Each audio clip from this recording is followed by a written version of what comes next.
is being organized to create a national platform to establish formal and functional linkages among policymakers, academicians, researchers, and industry personnel to share knowledge on SOPs and novel tools.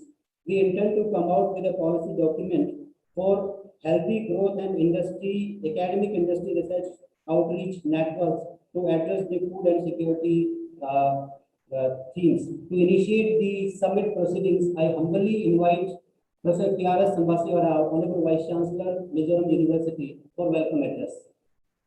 Good morning, sir. Good morning, all of you. Respected Honorable Director General of ICAR and Secretary, Department of Agriculture. We welcome you, sir, for this National Summit. And Honorable the Chairman of Pgprs, Professor MS Reddy Garu. The other invited guests, directors, vice-chancellors, and industry experts, and all the participants. I welcome all of you and good morning to everyone.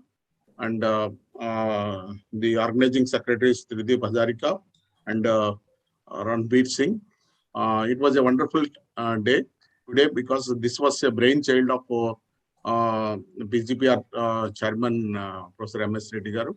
So he wanted to have on sustainable strategies to support next generation green revolution in food production and safety in the country.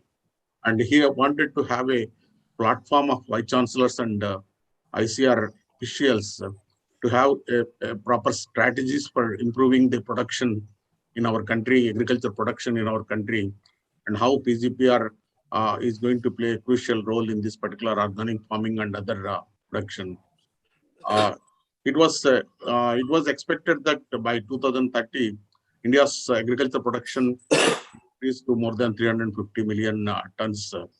In the next 10 years, the production of food grains needs to be increased at the rate of 5.5 million tons annually. So what are the strategies to be followed, and what are the strategies to be taken up, and how the Pgprs is going to play a crucial role, and how the industries and how all the stakeholders, the ICAR officials and agriculture universities, vice chancellors, and the administration, how they are going to take a crucial steps in this to have an interaction and a common platform, and to listen from the top chair of the Indian administration, Indian Council of Agriculture Research. And also, it was a wonderful event that we got an opportunity of organizing this event here.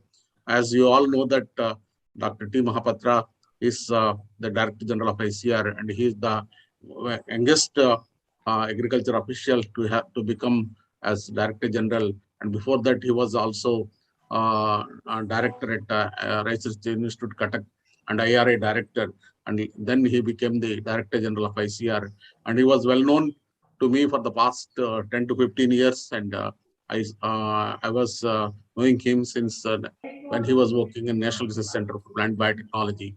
So we are very happy that Mahapatra ji has come physically here, would have been come physically here, but several times we tried because of the COVID, we could not get him to Mizoram because of the COVID situation. At least in the next few months, we invite him to our university because we have a great expectation from him in the Northeast region, particularly with the organic based farming. These few remarks, I thank you once again, Honorable Director General Mahapatra ji and MS Reddy Garu and other invited guests, the Vice Chancellors and Directors and officials from ICAR and scientists and industry people, and also the university people for attending this. Thank you very much. Thank you very much, sir, for your welcome address as well as the encouragement and motivation in organizing this event. Friends, we know that the rhizome microbiome play a key role in the soil health and the crop productivity. The plant growth promoting rhizobacteria, that is Pgpr, has opened a new avenue for future agricultural research. The Asian Pgpr Society for Sustainable Agriculture was founded in 2009 as a non-profit scientific society and is registered in USA. Professor MS Reddy is the founder and chairman of the Asian Pgpr Society. The present summit is an outcome of an excellent synergy between Professor M.S. Reddy and our beloved Vice-Chancellor, Professor K.R.S. Sambasivarao. To take this journey further ahead, I humbly invite Professor M.S. Reddy for his address. Thank you. Good morning. Namaskaram or Namaskar to everyone. Thank you, the Mizoram University hosts, my friend Professor Sambasivarao and organizers Professor Jarika and Rambir Singh. First of all, it's my privilege to acknowledge and invite our chief guest, Dr. Trilochan Mahapatra, the top bureaucrat of ICAR of India, who could control the entire agriculture and its production and its safety for the well-being of the Indian citizens. Thank you, sir, for your acceptance to join us in this summit. With us, the summit is all about the sustainable strategies to support the next generation green revolution in food production and safety. Having said that, we all know the green revolution. We have experienced, we have tasted, and will be tasting today. Our strategy today, how are we going to tackle the 10 billion population in few years from now with a safety and a nutritional value food? Particularly here we're talking about our mother country, my mother country, our mother country, India. Even though I am away from India for the last 40 years or so.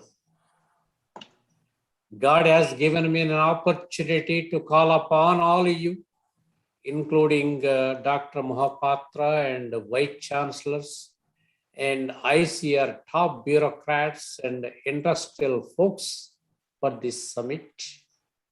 How all we together could feed a safe and healthy food for the next 10 billion population in few years from now. Me as a Indian born and raised, educated, basic up to post graduation, Government of India, Mother of India spent some money on my education. Having left India for my own food, bread and butter, living in the United States for so many years, thought of take the idea of sustainable agriculture to around the globe. We have started in 1986 with my friends in the United States and Canada and Europe. And we travel entire globe, organized several international workshops, educating what is sustainable agriculture, how we grow our own food, organic way to be healthy for the consumed population, consumed citizens or consumed humans.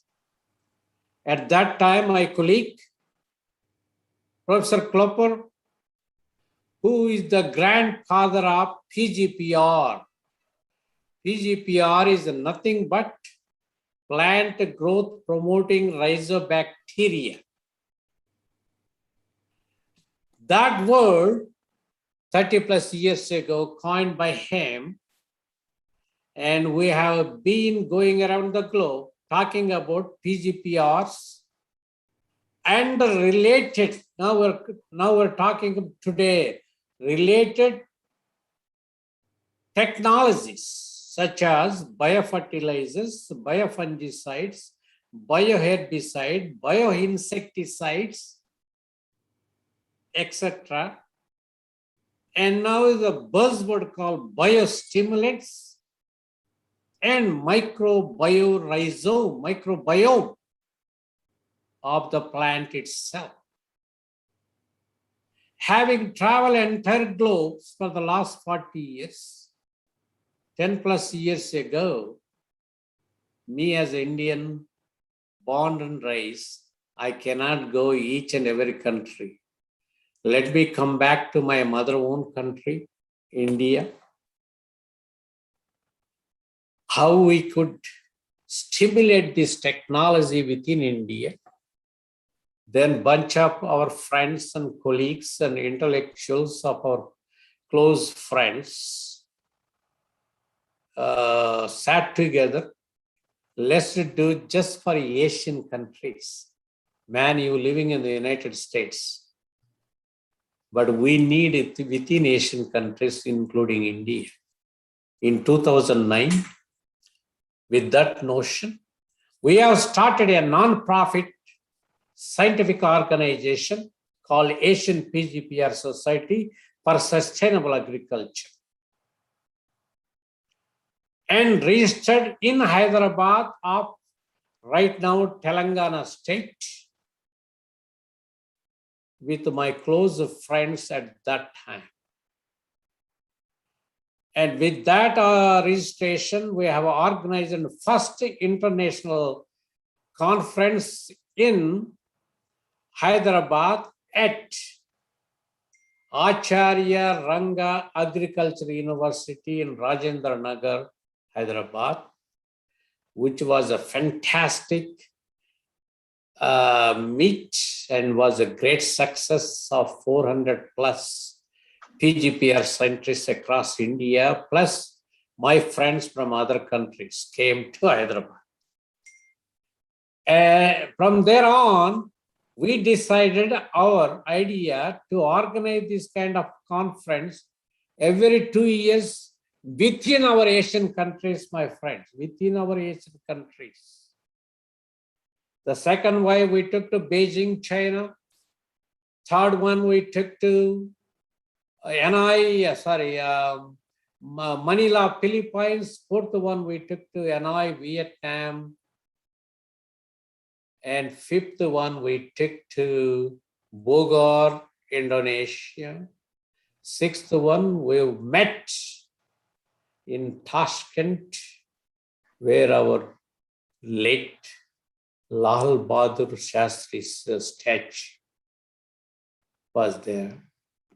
Wonderful, wonderful event. The next one, due to COVID, we'll be having in Kuala Lumpur, Malaysia next year on August 23rd to 26th.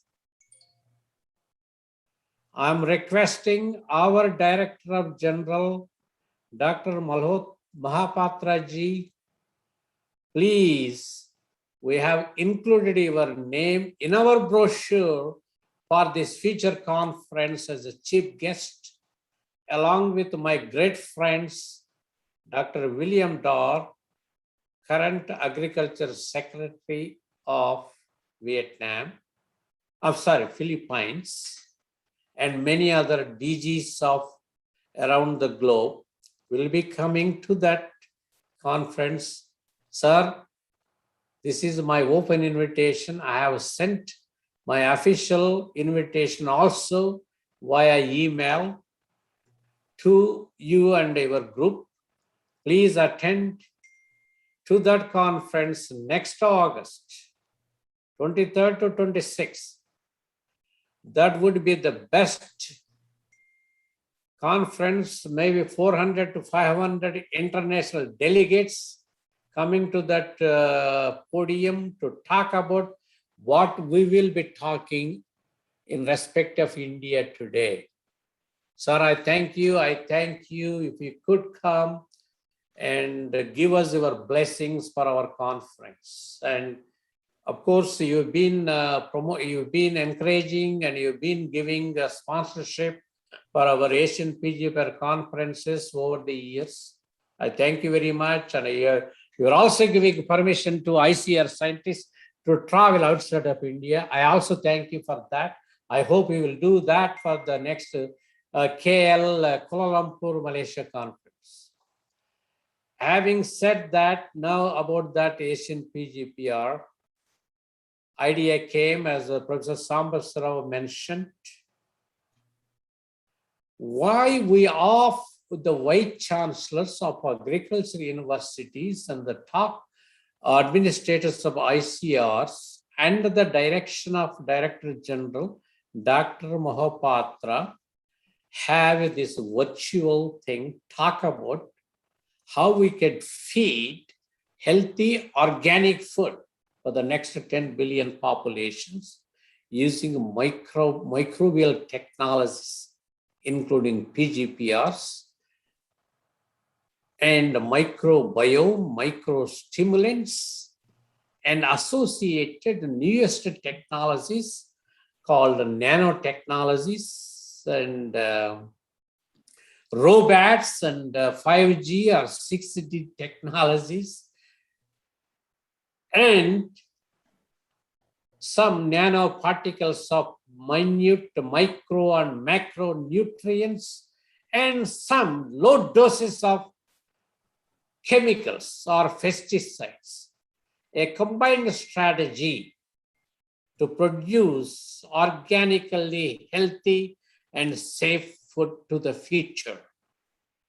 Start from India, because our Prime Minister Modi ji has been provocating this organic, nutrient, healthy food to the people of India and to the world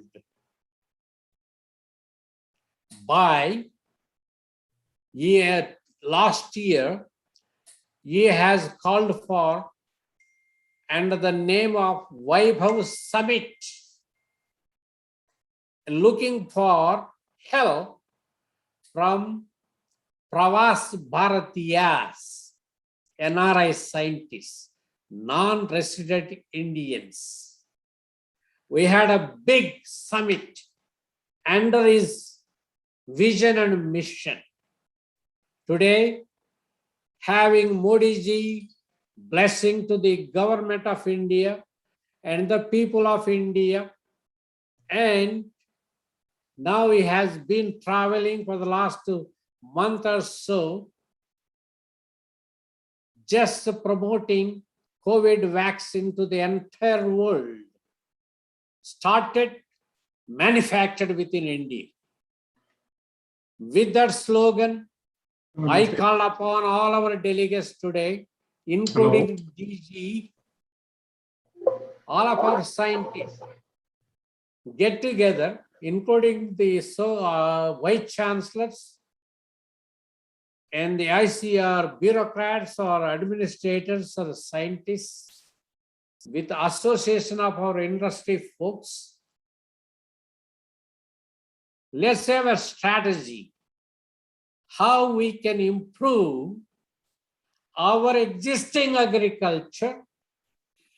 Now we're calling to next generation green revolution in food production and safety.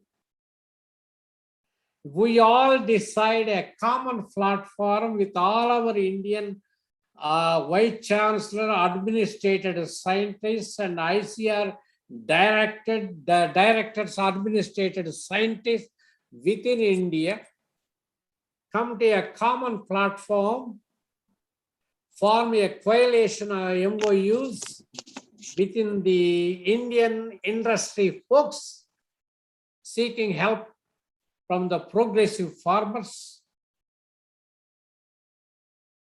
So that's the only, I have that my zeal, my idea, my dream. Dr.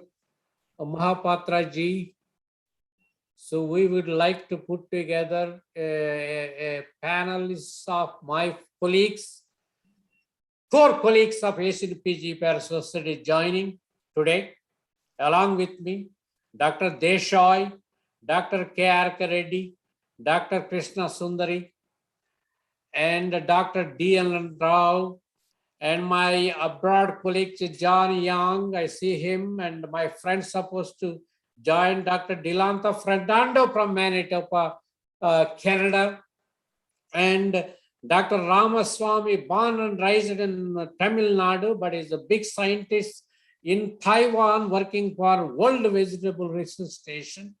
He is there, I see his picture, and a couple of my other colleagues from Europe. They could not join because of the time constraint, time restriction. They may be sleeping from Europe or Germany. And my good colleague from Tashkent, Uzbekistan, joining. While he is right now in Germany, it's 5 a.m. our time. I invited, just like Modi invited NRI Pravasa Bharatiya, Asian Pgpr invited our Pravas Bharatiya Asian Pgpr Society friends and families. So they will be, or they may be, if their time, contributing, say few words as the program goes. Thank you very much. That's all I have to say. I will follow. I will be, hopefully, even though me running some fever, hopefully will be alive, watching you all.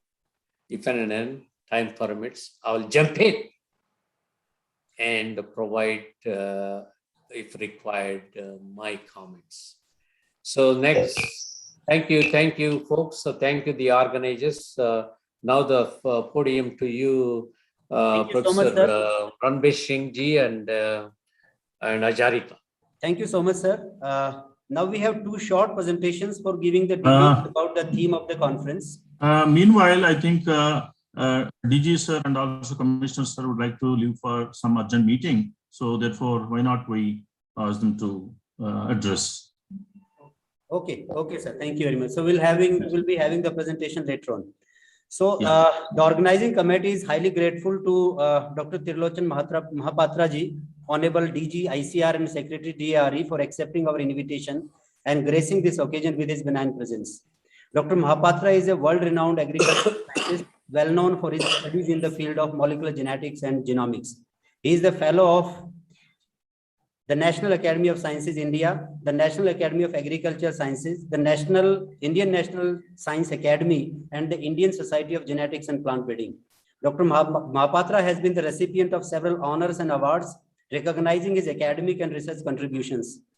These awards include INSA Young Scientist Award, NAS Tata Award, DBT Bioscience Award, and many more. Mizoram University is honored to have such a distinguished agricultural scientist as chief guest to this function. I humbly invite Dr. Mahapatra ji to kindly address the summit.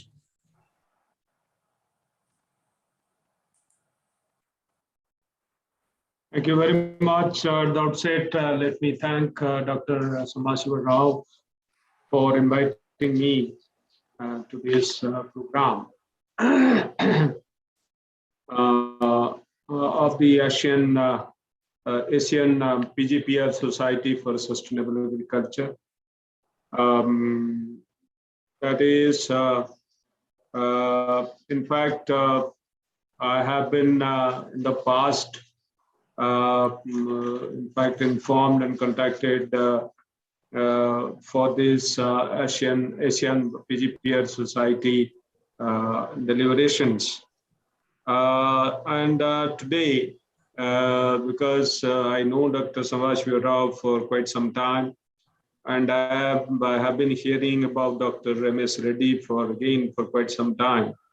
And I thought, let me attend this program to learn more. But unfortunately, there is some other program, so I'll not be able to listen to others. And the process, I'm deprived of gaining some additional knowledge than what I have and enrich myself. But I take this opportunity to extend a hearty welcome to all of you, friends, on my own personal behalf, on behalf of the Indian Council of Agriculture Research and Department of Agriculture Research and Education, Ministry of Agriculture, Government of India. Particularly, Dr. Reddy, you have been not only quite passionate about this Pgpr, but having this society and then having its activity and focusing on Asia and more so in India.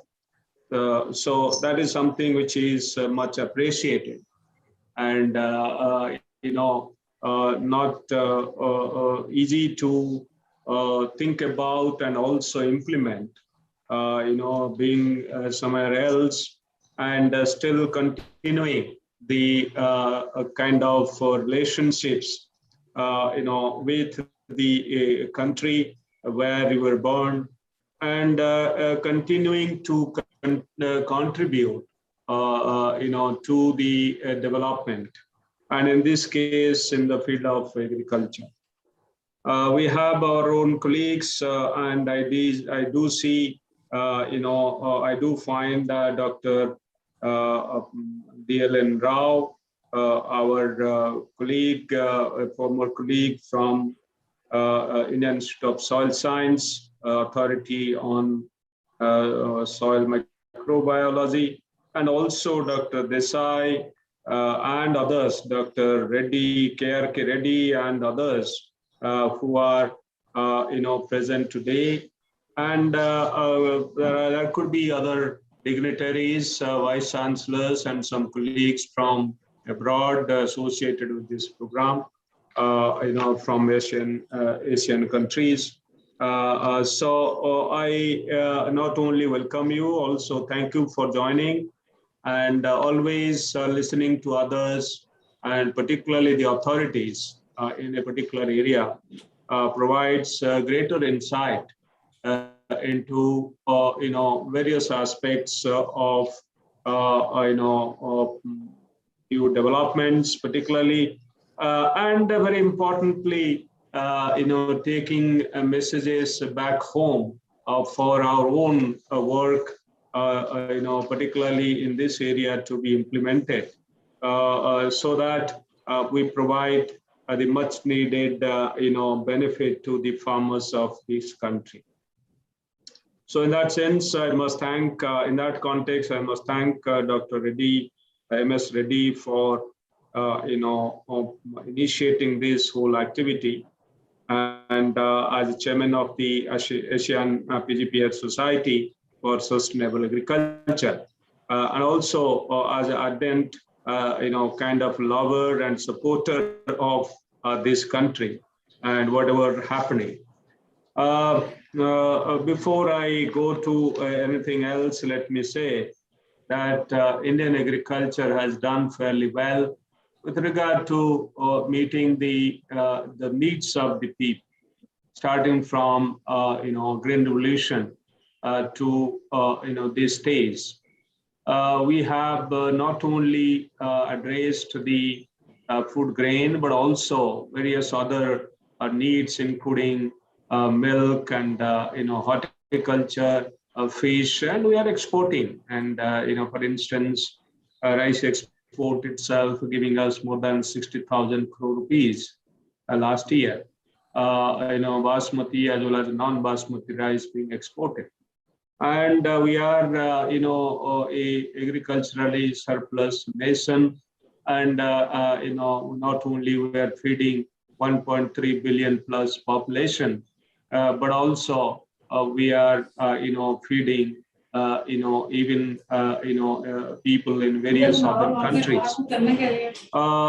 So this is a kind of situation enabled by the policies of the government. Can you please mute yourself, others?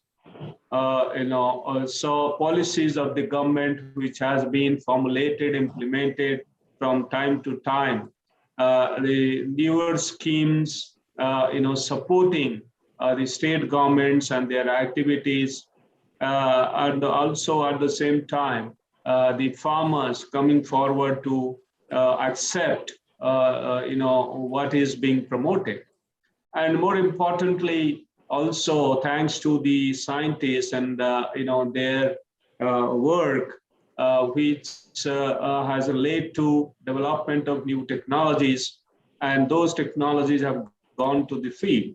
Some of them, through international collaborative process, particularly in case of Green Revolution, it happened mostly because of the technologies which were introduced from outside. Whether it is rice variety or wheat variety, particularly wheat variety from Summit by Norman Borlaug, and his personal engagement and involvement in India. And they're all well known. I don't have to really describe. And the Green Revolution certainly provided the much needed impetus to the food production, and in the process substituting the import and making us self-sufficient. And this is what we keep citing. At the same time, at the same breath, we also deride what happened then and what happened subsequently, leading to some of the negative effects that we described today. Not only in the form of food grain production, as I said, we have also performed quite well in other fields. Food grain production today, more than 308 million tons, more than 6 times. So that is the kind of increase we had in past about 70 years. So it's a quite a long period, and more than 6 times increase. It's not just increase in terms of volume, but more importantly, feeding the nation of 1.3 billion plus population and exporting. So that is more important. Recent times we had 2 revolutions. One, sugar revolution. We used to produce 24-25 million tons of sugar, and we introduced a variety called CO238, a disruptive technology, and that gave 20 tons more yield per hectare in Uttar Pradesh, and sugar recovery jumped up to 12%. Many mills reporting that, and our sugar production going beyond 30 million tons, and 6 to 8 million tons of additional sugar that we have produced. And that's a kind of revolution which is leading us to think diversion of sugarcane juice and sugar to bioethanol production, and targeting 20% substitution of petrol and diesel by way of bioethanol. And I believe strongly that this is something which is quite remarkable. And this happened during past 5-6 years. An area expansion, large-scale occupation of this variety, particularly in the northern belt. And they are all documented and quite well reported. And the second one which happened during this period is the pulses revolution. We were importing pulses. We were about 5 to 6 million tons less. And we're producing about around 16-17 million tons, leaving aside 1-2 years where we had about 18-19 million tons. And from 17-18 onwards, we have been able to really have a big jump of 6 to 9 million tons additional production of pulses.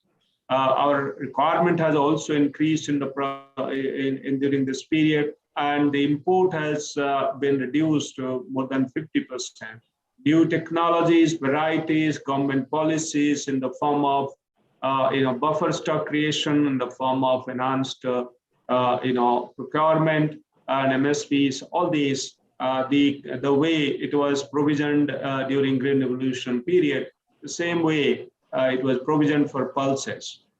We had to produce 2 to 3 million tons more to completely substitute our pulses import. So that's the kind of scenario which has been built during past 6-7 years.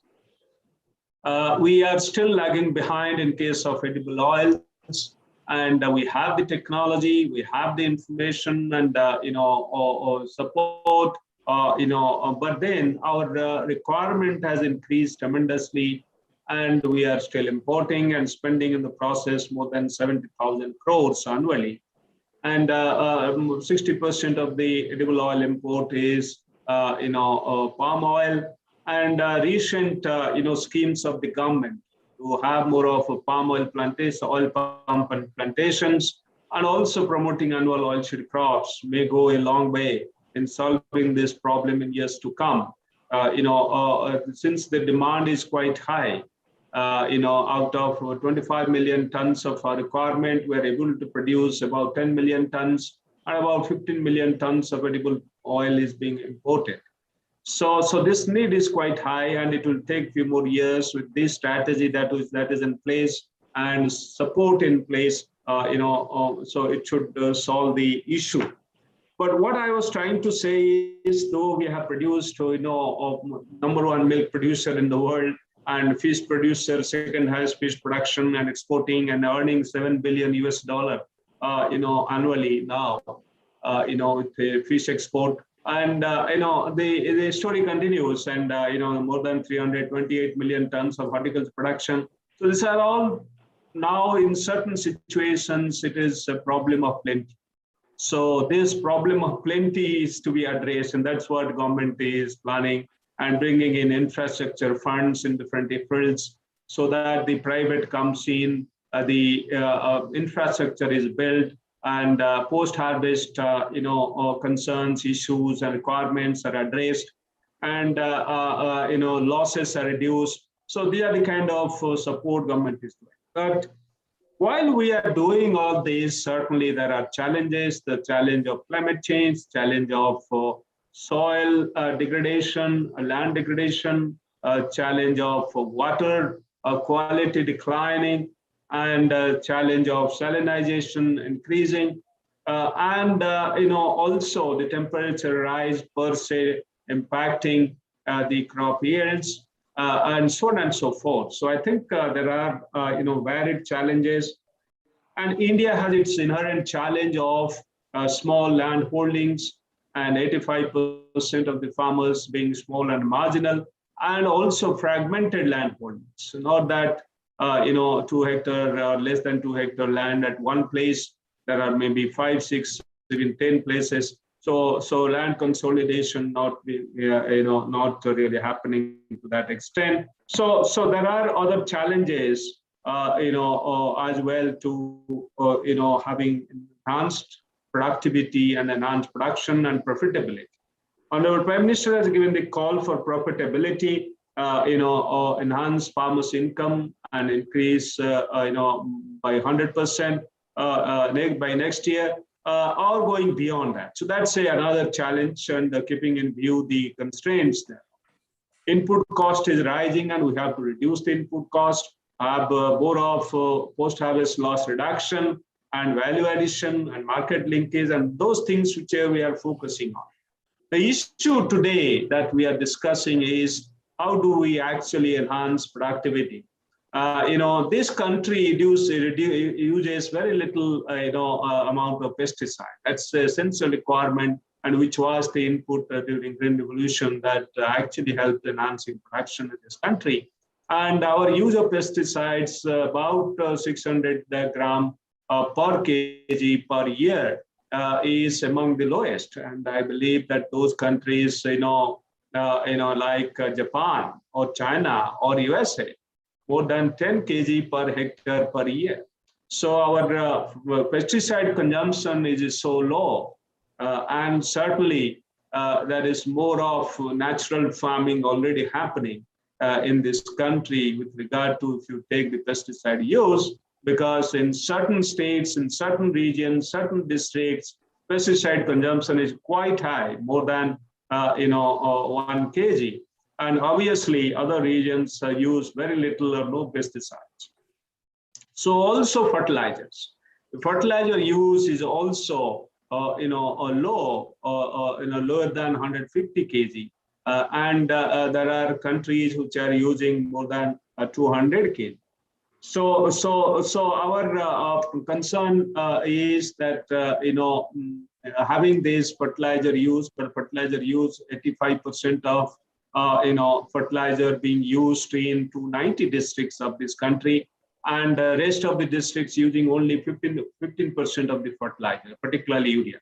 So there is also gross skewness in this use pattern. Some of the districts pumping fertilizer more than 200, 300 kg even.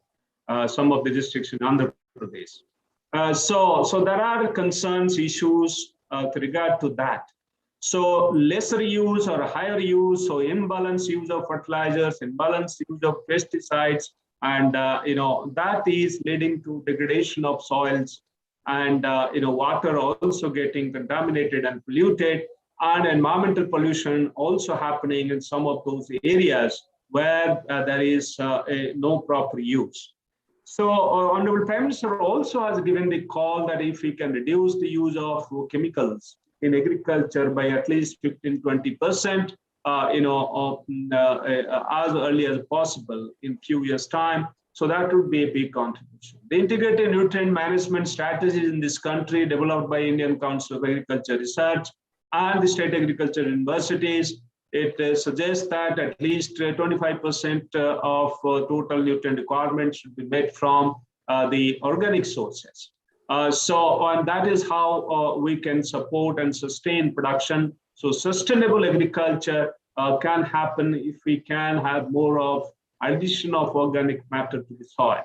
And in that context, we are promoting incorporation of crop residues in the soil. The government scheme is supporting. Otherwise, in case of rice, the rice straw is being burnt in Punjab, Haryana, and Uttar Pradesh, and that is creating environmental pollution, and there are other issues. But in the past 3-4 years, by way of implementing a scheme by promoting mechanization for incorporation of the residues in the soil, we are trying to not only enhance soil organic carbon, soil productivity, reduce the use of chemical fertilizers by way of incorporation of those, and also addressing the water requirement, 25% reduction in irrigation water in case of subsequent crop, that is wheat. So these are all major developments in recent times, and they are all kind of efforts by the government, and that has brought in quite a bit of changes. 50 to 55% reduction in a number of burning events as monitored by satellites. That's quite significant, because agricultural technology adoption, transmission adoption is not transformational that 1 year you substitute everything.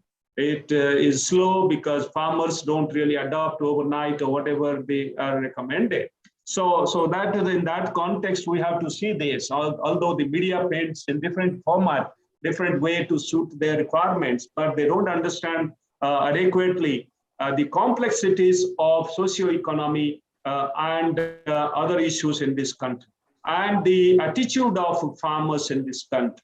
And unless we are able to, we understand that, we'll not be able to appreciate the kind of adoption that is taking place and kind of crop residue management which is happening at this point in time in the country. Anyway, that is another issue, but I was talking about the fertilizer use and sustainable agriculture system. When we talk of sustainable agricultural production system, so obviously there are other mechanisms which are being promoted, like conservation agriculture, and where the minimum tillage or zero tillage is being promoted, and also along with that the mulching and a whole lot of other practices which are associated with this. But the plant growth regulating rhizobacteria, Pgprs, as it was described by Dr. Reddy, and which is being worked upon for decades now, and being promoted in various forms and various ways.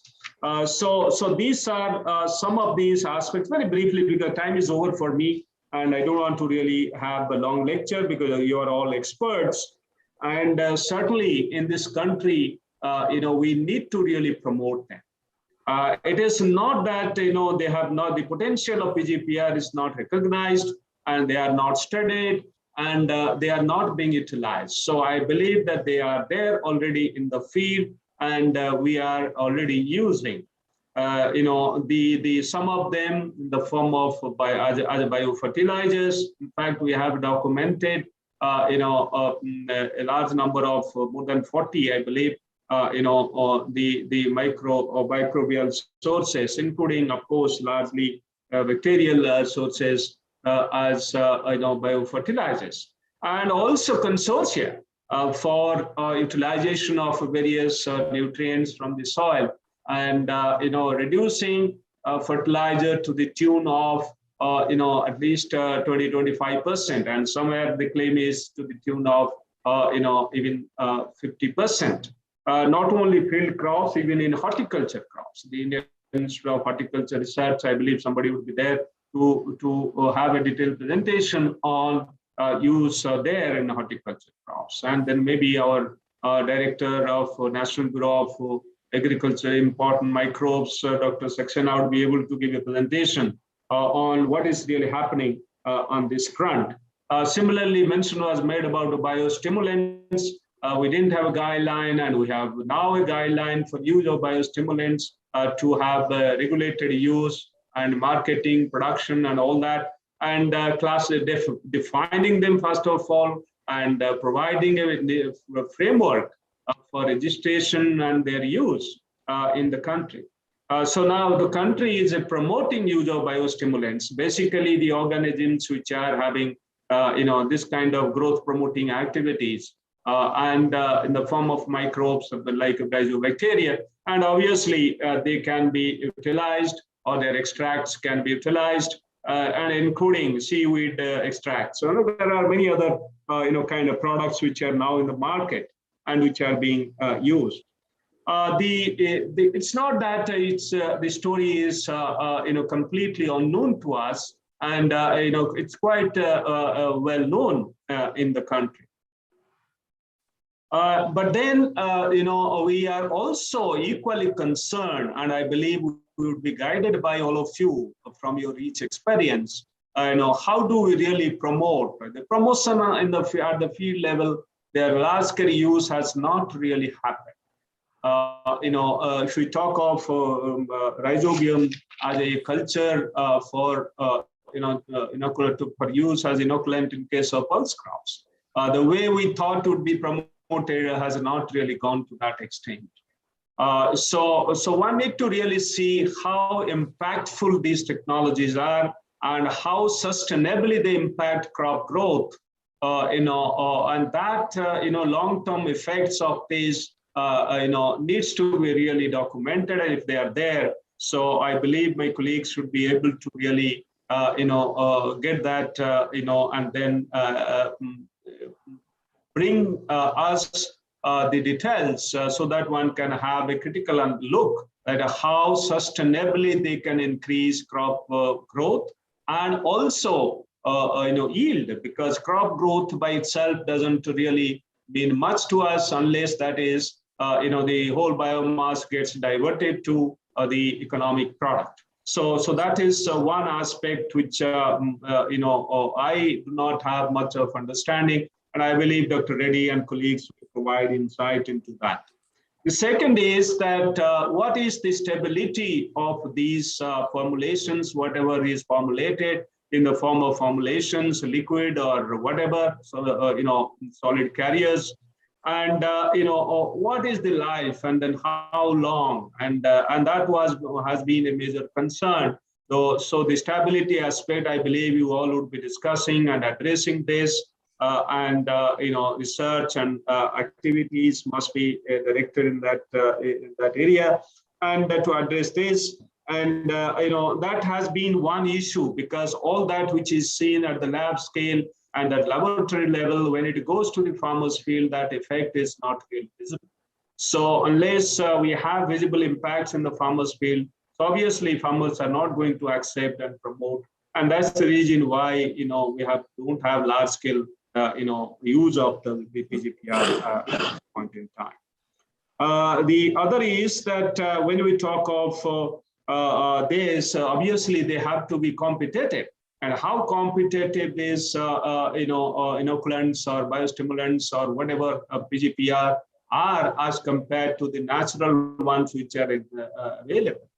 And though we isolate from nature and do some manipulation in the field, in the lab, so they have to remain competent so that they go and occupy the space where they're expected to reside and contribute. So whether in soil, whether in root rhizosphere or root zone or roots itself, colonize the roots. So obviously they have to be competitive enough so that they contribute to this.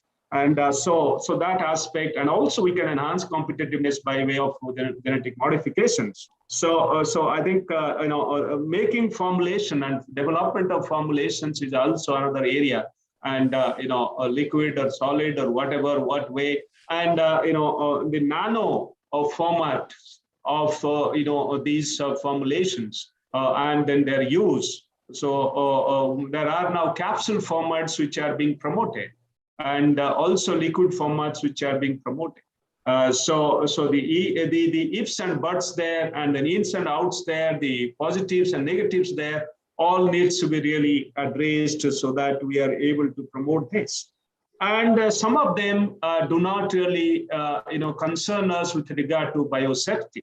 The risk 1 category or BSL 1 category, or there is no concerns of biosafety aspects. Obviously nobody bothers, but then some of them are opportunistic pathogens.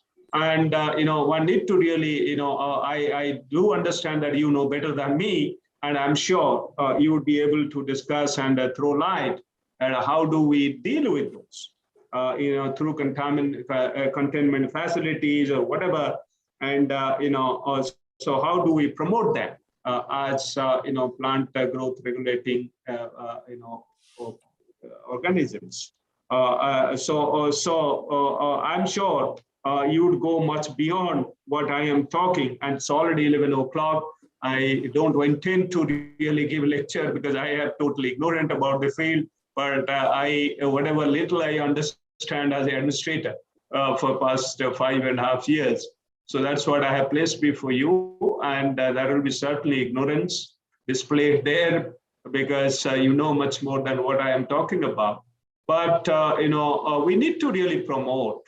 If we need to promote, and how much of fertilizer we can substitute, and in a consortia approach, not just nitrogen fertilizer but other fertilizers. So having those consortia, to be constituted appropriately, and which would be having synergistic effects, or at least addition effects, if not negative impacts or interactions. So bringing those consortia approach and then putting them in that format to promote them. So we would be extremely happy to work, and my colleagues, we have multi-location trials, and I'm sure anything which is available with Dr. Reddy, if we provide, we'd be certainly happy to test those, and then build also onto those additionally new information, and then contribute to this whole area. So I profusely thank Dr. Sambasiva Rao Yangaru for inviting me to this particular program and giving me this opportunity, and Dr. MS Reddy from USA for taking interest in this area, and so to move forward. So with these words, so thanks to all of you. And I take leave. So I'll be taking leave to attend another program. So thank you very much. Thank you very much. Thank you very much, sir, for your enlightening words and speaking big about the contribution of Indian agricultural scientists. My remarks on Dr. Mahapatra, you leaving. This is one of the best speech I ever heard an administrator of ICAR of Government of India. You have touched from basic to updated every aspect of agriculture production within India. As wonderful. Thank you very much, sir. Thank For you. your knowledge. Thank you very much. Thanks for your kind words, Dr. Reddy. And the one thing you did not promise me, I invited you to come to Kuala Lumpur, Malaysia. Next I'll see that. So, I will try my best. Thank you very much. Thank you. And the last but least, I know you're leaving. This forum will be providing a white paper after collection of all the delegates' comments and recommendations. Submit to your desk. Okay. A month from now or two.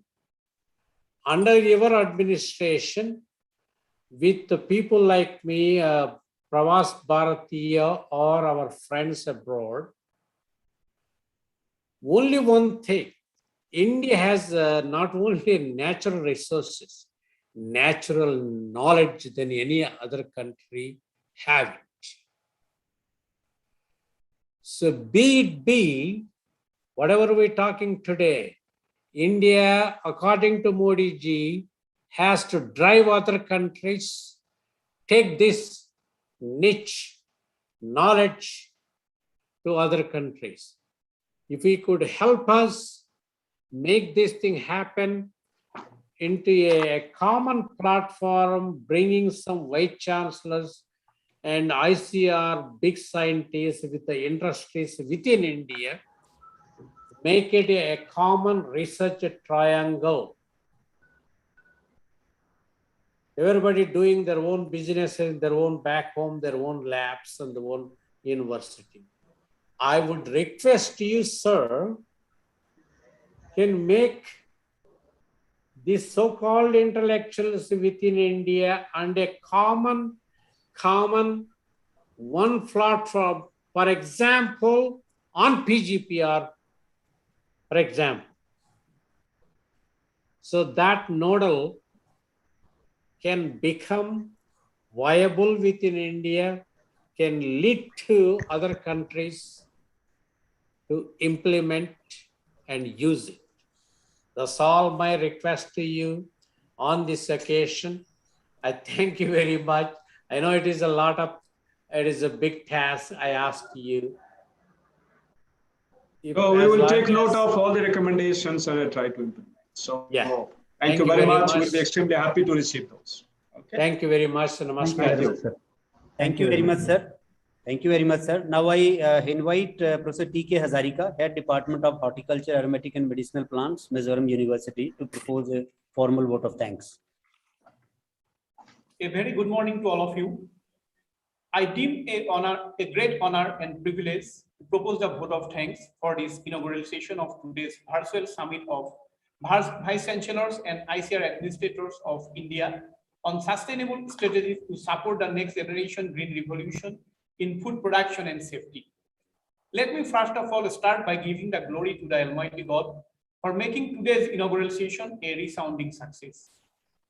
First and foremost, I'd like to offer my sincere thanks to today's chief guest, Dr. Trilushan Mohapatra, Secretary, DRE, and the DG ICAR for accepting our invitation as chief guest and grace today's occasion. We are really indebted to you, sir, for your valuable speech in today's program to support the next generation green revolution. I am grateful to all the DDGs and ADGs who accepted our invitations to grace today's occasion. My heartfelt thanks to all the Vice-Chancellors of various central agricultural universities, state agricultural universities, directors of ICAR institutions, as well as chairmen and managing directors of different agro-based companies who responded to our invitations and attended today's program. Our sincere thanks to Professor K.R.S. Sambashiva Rao, Vice-Chancellor, Mizoram University, for his stewardships, consistent support and encouragement to make the event a great success. I owe my special thanks to Professor M.S. Reddy, Chairman, Asian Pgprs Society for Sustainable Agriculture. Actually, today's function came out with great success due to Professor Reddy's able guidance continued support and consistent encouragement, along with our Honorable Vice-Chancellor, Professor K.R.S. Sambasiva Rao, since last 3 months' time to make today's program a great success.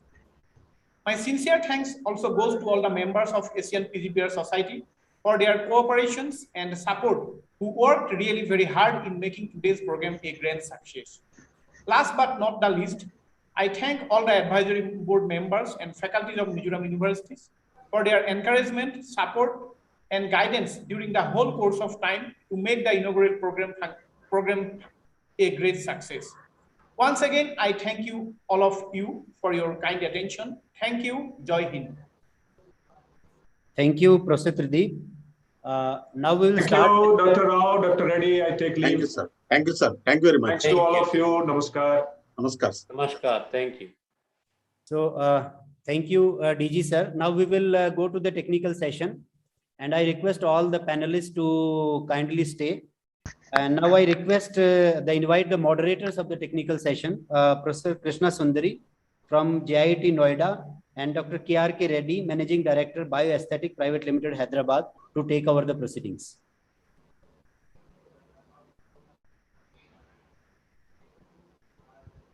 I think. Thank you very much. Yeah. Yes, Dr. Desai. Yes, I will Yeah. take it. Okay. Yeah, I'll Okay. take Thank it. you. Okay. Thank you very much, Dr. Trideep, and thank you, Dr. Hazarika. Myself, Professor S. Krishna Sundari, take the proud privilege of welcoming this distinguished gathering of Secretary Dare and Director General ICAR, guests of honor, Dr. S.K. Malhotra, Dr. A.K. Saxena, directors of ICAR institutions, vice-chancellors of reputed universities across India, and the entire galaxy of scientists, academicians, researchers, industrialists, and agri-entrepreneurs. There are two important significant presentations we were supposed to have in the technical session 1, but because we needed to accommodate the Secretary ICAR, we had to shift those two presentations slightly. So now, before we move on to the technical session, we have two significant presentations which we will have to do with. So first and foremost, I would like to invite Dr. Desai, Dean, SAST, NMIMS University, Mumbai, to give a brief presentation of 5 minutes. His presentation is titled Research and Extension Possibilities of Pgpr. Over to you, Dr. Desai. Okay. Thank you very much, Dr. Krishna Sundari, for that brief introduction.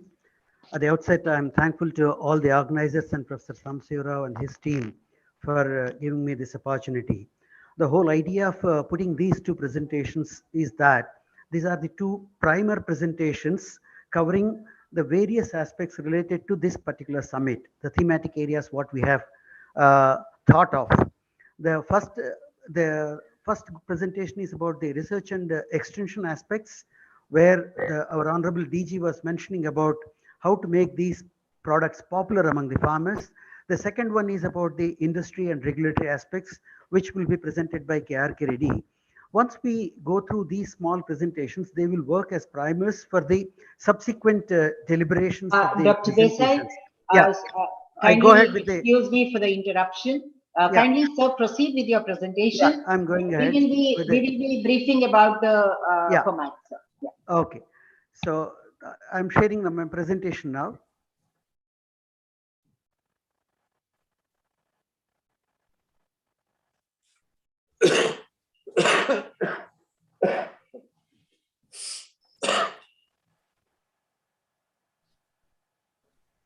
Is my screen visible now? Yes. Yeah, okay. So the summit resonates the standpoint of the Vaibhav Summit, which was held on 10/10/2020 on microbial resources for sustainable agriculture, to flag the scientific and technological gaps to develop a comprehensive roadmap for national food, nutritional security and employment, and ultimately culminate into Atmanirbhar Bharat. The brief introduction already Dr. Reddy has mentioned. only to highlight what even our chief guest has mentioned. Even though the first biofertilizer was commercial product was produced way back in 1895, still you can see that the Africa is very low coverage, and entire Asia and South America is medium coverage, whereas it is very good coverage in Europe and Americas. Similarly, the first biopesticide was developed way back in 1938, and still today we see the overall coverage of these two products in the market altogether about 2 to 3% only, not more than that. The recent addition to that is the biostimulants, which is expected to touch a market proportion of about $180 million by 2023. And for all these things, the new addition has been the phytomicrobiomes, which speaks about the genome of all the microorganisms, symbiotic and pathogenic, living in and on plants, to understand the community assembly of the plants as a meta-organism to benefit from their microbial partners. So with this, in this backdrop, this sustainable microbial resources for crop health management, when we do a small analysis of the Indian context, the strengths are that the plant microbe interactions are imminent and extensive basic and applied research has been done so far. Dedicated investments have been done through ICAR AMAS network project, as well as NARP, NATP, NAIP, DBT, DST and international agencies, and good infrastructure is also available. The weakness is an imbalance in research product conversion ratio, isolated working groups, as Dr. M.S. Reddy has specifically mentioned, lack of strategic and anticipating research and infrastructure. The opportunities are there that international and national collaborations, presence of societies like Asian Pgpr, AMI to foster networking. The need of our is the transparent public-private partnerships, resource allocations, MOUs and MOAs, avoid over-exploitation of microbes, and then concerns about IPR-related issues. In this backdrop, in this summit,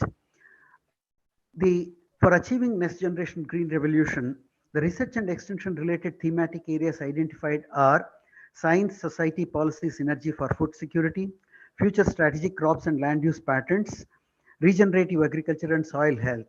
In this, some of the areas what we can deliberate, maybe many more can come from the participants, address societal concerns for pollution and environmental safety, scientific empowerment of the society for food and nutritional security, policy framework as an enabler, diversification of the crops and land use pattern, packaging of the technologies, as our Honorable DG was mentioning, awareness building programs, and then dovetailing of the research outcomes for human, animal, and soil health, microbial technologies for ecosystem services, as well as biodiversity conservation, biosafety, and biosequestration. The other three thematic areas of research and extension concerned are exploiting agriculturally important microorganisms with adaptation and mitigation strategies to climate change and climatic variability. In this area, we are still at nascent stage because we have to have a lot of information developed on impacts of these climate change and climatic variability, including extreme weather events on microbial organisms and plant microbe interactions. Infrastructure and networking is also very important. The current research trends and understanding of plant microbe interaction mechanisms imbibe the new developments in STEM to entice novel outcomes, exploit data science, IoT, AL, ML tools for novel process and products. And then coming to the microbiomes, the status of seed, soil, phyllo, and endomicrobiomes and their functional diversity, impetus on microbiome research with dedicated funding, characterize agroecology specific core microbiomes and keynote species, and networking of formal and functional national international networks. These are some of the thoughts what I thought we will share with as primers so that we can proceed further in this. Thank you very much. Thank you very much, Dr. Desai, for giving a wonderful overview about what we are going to look forward in this summit, and also briefly explaining the significance why we wanted to have all these aspects included. Now I would like to invite Dr. KRK Reddy. So, his presentation. Stop sharing of Dr. Desai, I will present my views. Yeah, Dr. Desai, you may kindly. Yeah, it is done. Professor Dr. KRK Reddy's presentation is titled Industrial Development and Regulatory Requirement on Pgprs. Dr. Reddy, he is Managing Director, Sri Bioaesthetics Private Limited, Hyderabad. We welcome you, sir. So kindly give your presentation. Thank you. Good morning, everyone. I think DG, ICAR given overall what we call scenario of Indian agriculture, so which includes microbial requirements to improve the crop management in India. So here this topic is about the commercialization and regulation of Pgprs.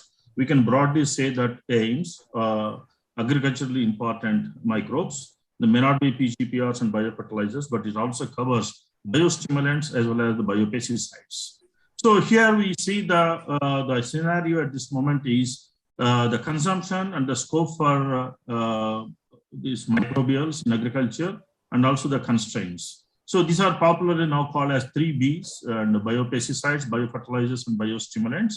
And still this market is at nascent stage and also highly fragmented, as most of the producers are very, very small techno entrepreneurs.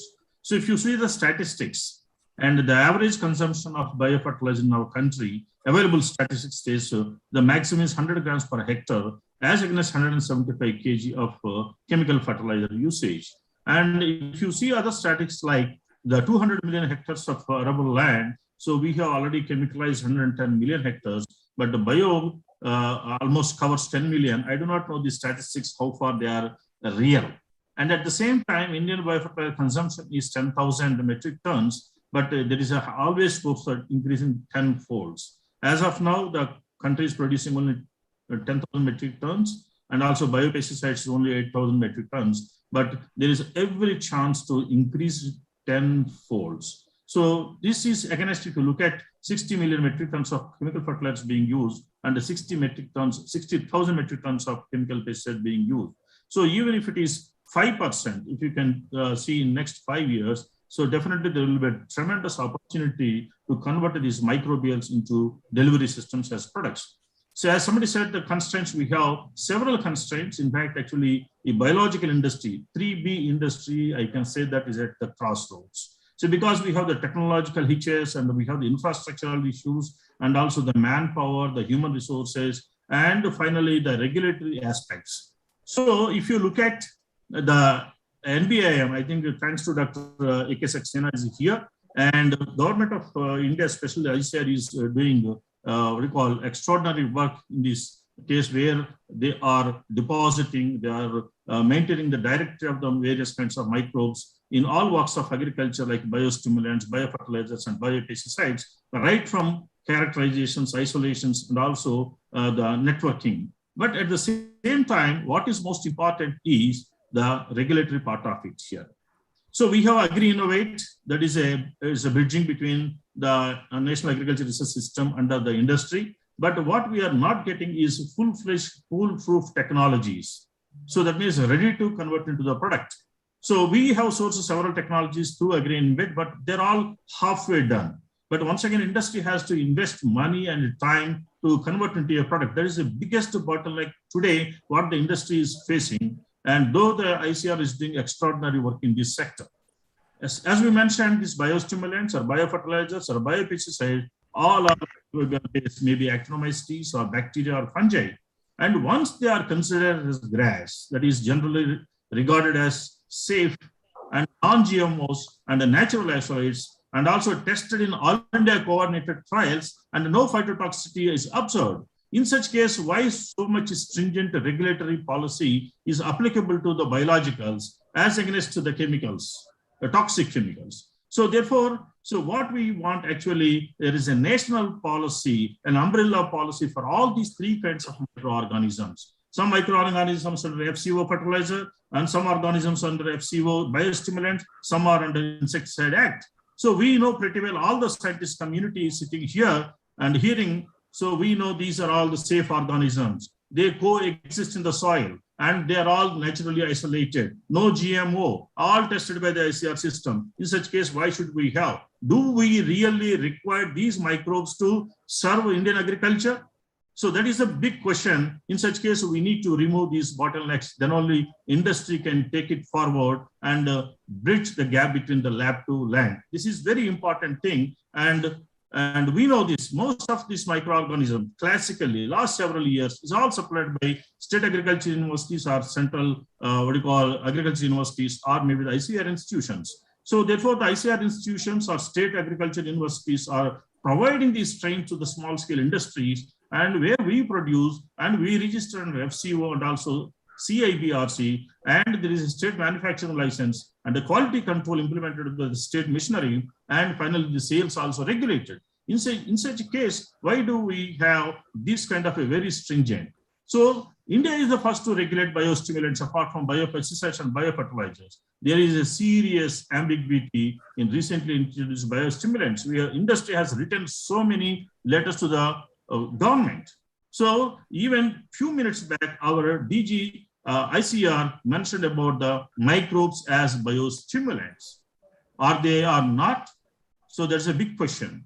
So I think I can give you little more information on this. And at the same time, why do we require elaborate toxicology data as if it is a chemical pesticide, as it is something genetically modified? No, all the strains which are provided as of now by ICAR, they are all belongs to the grass, and also no phytotoxicity is observed.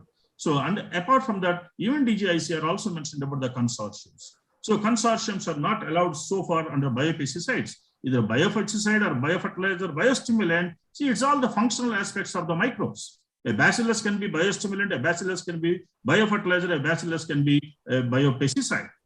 So we know, in such case, why do we want to elaborate toxicology? Why not the consortiums are allowed? And this is a very classical example. I just want everyone to understand this. So on 23rd of February this year, the government of India brought biostimulants under FCO, stating that there is a clear definition where the microbes are mentioned. At the same time, on the 3rd of March of this year, there is a label claim. Under that also the government has mentioned the microbes should be quantified in terms of CFU per gram or CFU per ml. But unfortunately, these microbes are missing under the categories of biostimulants. When we ask the government about this missing point, the definition and the I think Sundari, you have to give us one more minute time, because this is very important aspect of what industry, whole country. I agree. The definition and the recent notification on labels include live microbials, which is not listed in the categories of biostimulants published in the notification. This is the question we have asked the government of India, because these microbes are mentioned in the definition of biostimulants, also mentioned in the label claim. But unfortunately, the Central Biostimulant Committee given the reply stating that the CBC decided not to include microbials in the category of biostimulants, as these are already covered in the specifications of biofertilizers in FCO. There is a clear, miscommunication between the research system and the bureaucracy.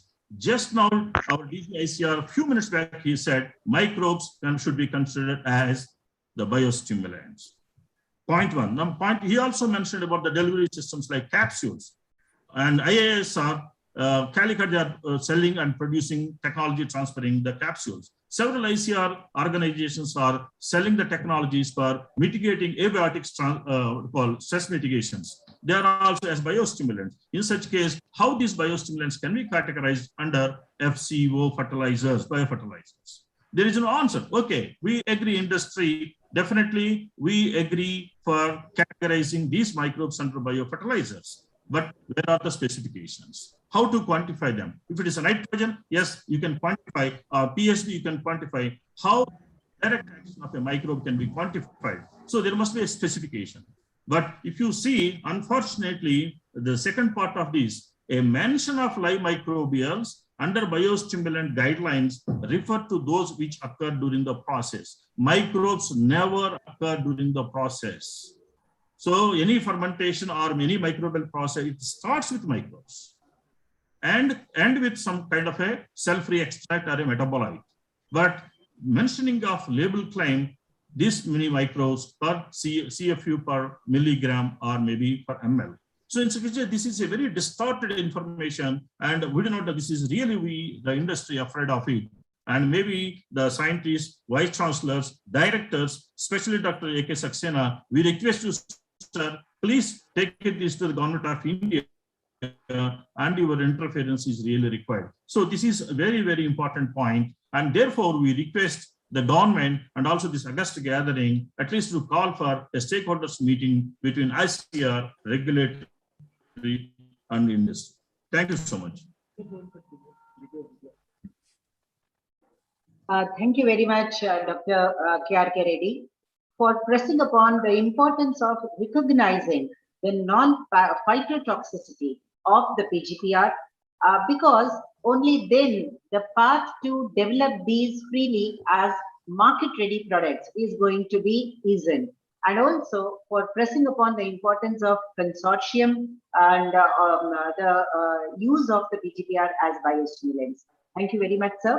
So by concluding these two presentations, now we have completed the committed presentations which are going to set the path for the session 2.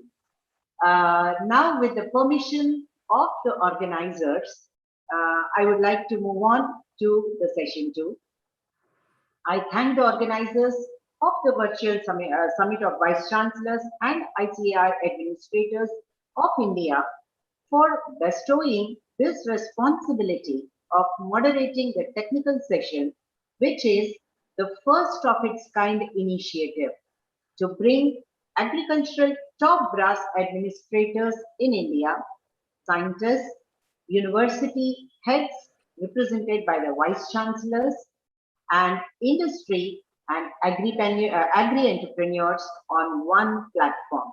A brainchild of Professor M.S. Reddy, our visionary leader, who has been taking us ahead in this illustrious and also very important responsibility of ours. Thank you, sir. And thank you, Professor Sambasivarao, who is the Vice-Chancellor of the university. I take this responsibility with utmost humility. In India, Krishna, please. Yes, Before you go into further, let's have brief messages, Professor John Young from Sweden and our friend from Srinu Ramaswamy, because you guys did not list their names in the agenda. Irrespective of their busy schedules and time, they are here. Before you go further to other people, can you ask John Young for his remarks? Then Ramaswamy. Sure, sir. I think then Dilanka seems to be not here, and Dilfuza, of course, Annapurna not here. Gabriel Berg from Austria, she's not here. So at least I can see the two faces. My best friend, John Young, Singaporean, now in Sweden. Then Tamil Chennai person in Taiwan. So please ask them to give their comments on the summit. Thank you for the timely instruction, sir. And this is where the importance of the leader like you, I think, lies. Thank you, sir. I request host Dr. Tridip Kumar or Dr. Hazarika to allow Dr. Zonyan and Dr. Srini Ramaswamy as panelists so that they can speak. Yeah, Dr. John is already panelist. He can start speaking, and Dr. Ramaswamy is already panelist. Okay, one more information to the participant before we start. If there is any questions from the participant side, you please post the questions in the question and answer section. We have two reporters from Department of Horticulture and Aromatic Plants of Mizoram University, Dr. Avdesh Kumar and Dr. Debashish Mandal. They will be taking note of all the questions, and at the end of the session, they will be asking the questions. Actually, in attendance also, there are some directors and Vice-Chancellors are there, it seems. So if anyone wants to know, the technical expert Suraj can allow them to be panelists, and you can allow them, because there are some directors I saw in the attendees list. Directors yes, sir. We will. We will right after this. And even Yeah, farmer everybody has a chance. yes, Everybody will have a can chance. they can just put a message. No, they can talk. That's what Suraj can allow them. Suraj can allow them. Yeah, Because please. Yeah, and we will. even for your information, former Vice Chancellor of Central Agriculture University, Impal, also Yeah, there. I have already informed them. I have Prenjit already Singh informed is them. there. Yes, Yes, Prenjit yes. So Singh. we will ask them one by one to give their brief remarks. And there are Director Dr. Saxena and Mishra Malhotra. Yeah, after our foreign my friends. Yes, sir. Yes, sir. Malhotra I'm just giving information, sir. Just giving information. Yeah, I understand. Malhotra ji and Saxena ji, they give their remarks. Then go to the podium. Yes. All the Vice Chancellor, all the ICR, big bosses. You can. Yes, sir. talk. So we propose this entire summit as an open house where each and every significant opinion is going to be given an audience. Thank you. So now I would request Dr. Zon Young from Sweden to give his valuable piece of information. Over to you, sir. Hi, good morning, everyone. It's very early morning in Sweden. Greetings from the Swedish Agriculture University.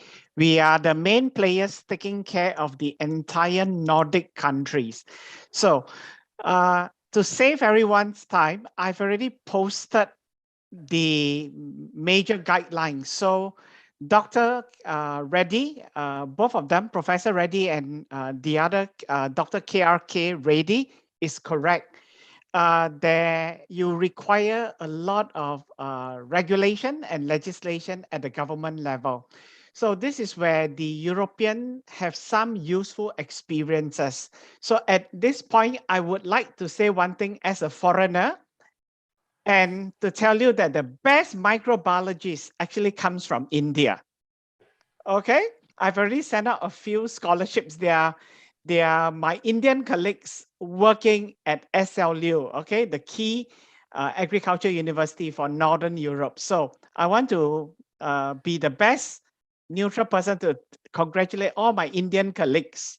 All right, the best microbiologist comes from India and not China. Huh? I'm very honest with all of you. Huh? Just like Professor Reddy. Not from Singapore. No. The best one came from India to Singapore. So I could testify, okay, to that. So keep up the good work. But what is lacking right now in India, looking from the European perspective, is the standardization across all your different states. I'm very familiar with India also. I travel widely throughout India for my other consultancy. So please learn from the Europeans, okay? The Europeans had the best Indian microbiologists in Europe, okay? But the European has a strength. They are very good in synchronizing their policy. So I've already pasted in the chat for everyone. I give the first level is the whole European consortia, the European level, the European Biostimulant Council. So everyone, when you are free, click on the chat. And then you can go on to the next level, the individual country. The individual country in Europe are equivalent to the individual states in India. So I'm giving the Swedish example. So you click on them and you could see the detailed country explanation. So this is where the Europe model, their regulation model is useful for India to consider, but do not copy them wholesale. India has your own nuances for the different states and regions. So just pick it up. So that's all from me. Everything is there on the chat. I've organized it nicely as what Professor Reddy have suggested. The legislation is there. So I'm also introducing this to Indonesia, to Malaysia, and also very importantly to Vietnam. At the same time, also to fix up my motherland back in China. Okay, so everyone requires some synchronization and legislation. So thanks to Dr. Reddy for their wonderful industrial perspective. So the key thing is quality assurance. Okay, so for this PGPR thing to really move forward, we need quality assurance. That means very, very steady product, similar to the chemical fertilizers. So that is our challenge. And the Europeans are on it right now because it is now very, very unregulated and very unstable in delivering the yields. Thank you very much. Thank you, John. So if I take your word, you mentioned only microbiologists. In the globe, 1 in 2, 1 in 3 in the United States. The topmost doctors are from India. 1 in 3 or 1 in 4, the top engineers are from India.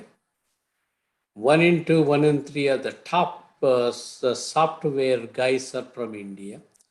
Now you saying in the Europe, everywhere, at least for our PGPR point of view,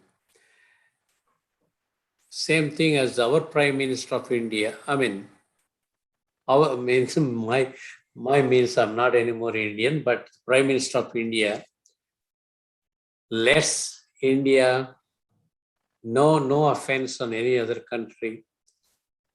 You're the only right now the outside of India I can see.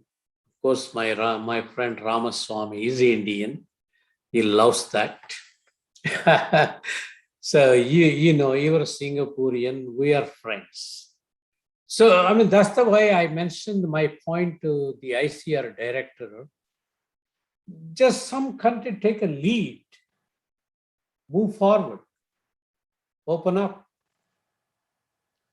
Thank you very much, appreciating the Indian microbiologist, my dear friend Dr. John Young, our real Asian Singaporean. For bread and butter is in Sweden. Thank you very much. Dr. Ramaswamy, if you have another 5 minutes time, can we take Dr. M.M. Mehta, M.H. Mehta Padma Shri from Gujarat Life Sciences? Is it okay? Yeah, please. I'm not sure Srinivas' time. He has to, I think he has his child school meeting, Srinu? Yeah, sorry, I'm in the middle of our institution's annual research and development review program. So, I mean, I'm sorry, go ahead, Ramaswamy. Okay, sorry, sir, Mohataji, sorry. He's in still India, so you can come back. Okay, thank you, Dr. Reddy, and I would really appreciate the invitation extended by the organizers of this most important event. Despite the hectic schedule I have the last week and the current week with our institution's review program, I cannot refuse any invitations that is coming from Dr. Reddy, who is a pioneer in the PGPR, and he dedicates most of his career and the life for the promotion of the PGPR. So I never say no to his invitations particularly. So I would like to thank Dr. Reddy as well.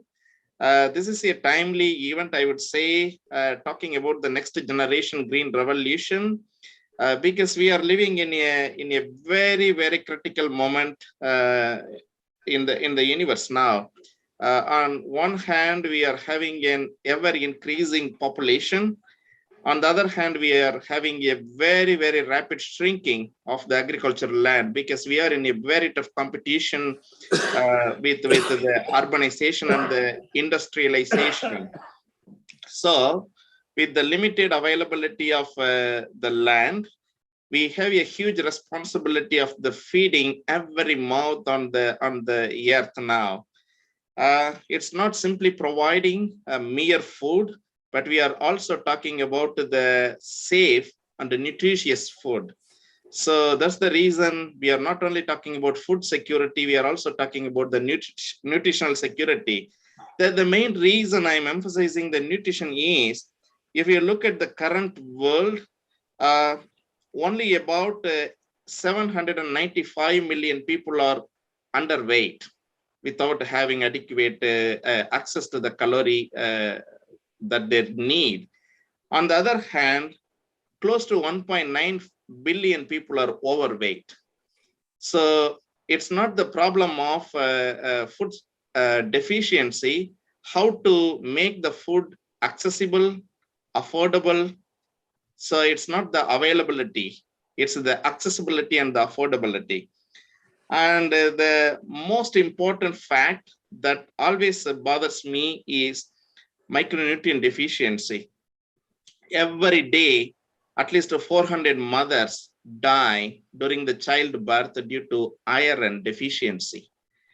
And worldwide, 1,400 children are becoming blind due to vitamin A deficiency.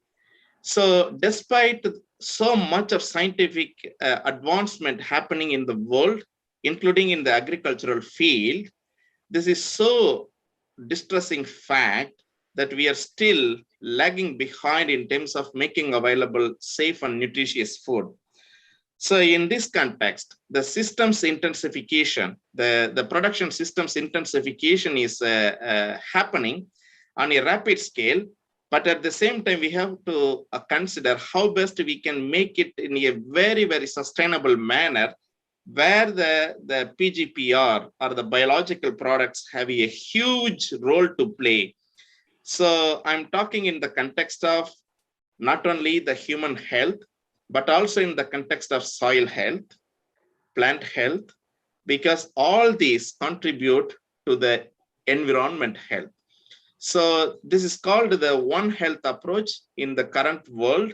So the biological products or the Pgpr products have an enormous role to play in terms of strengthening all the different, the 4 health elements that I have mentioned now. So in this context, this particular event is becoming very important, very relevant and timely. So once again, I would like to thank the organizers and Dr. Reddy and all the panelists, the Director General of ICAR and the directors of the other ICAR research institutions, Vice-Chancellors of the state agricultural universities, colleagues from the private sector, and colleagues outside India to join and contribute to this great event. Thank you very much.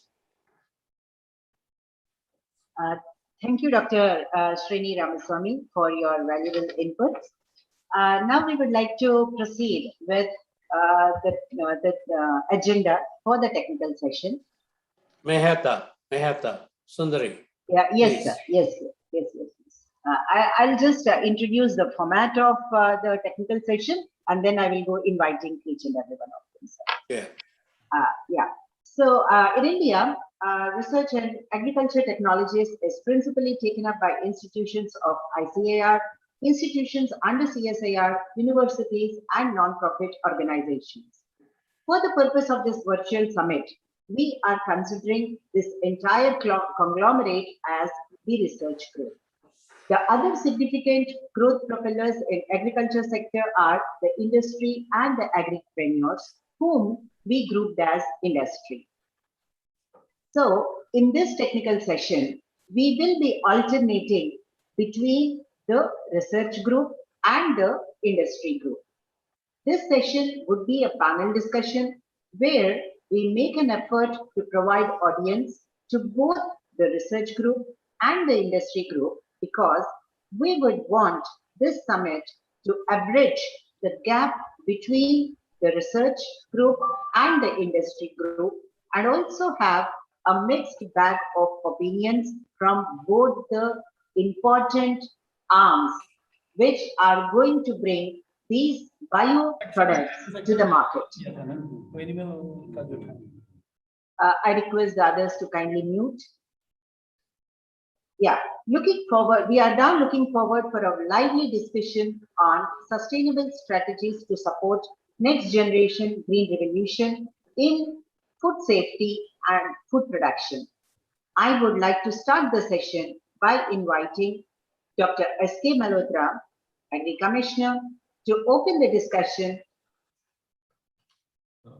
He is not, he's left for the meeting. Okay, he has left the meeting. Okay, so we proceed with Dr. Mehta. You are here, sir. Please Dr. Mehta. Sir. Kindly unmute yourself.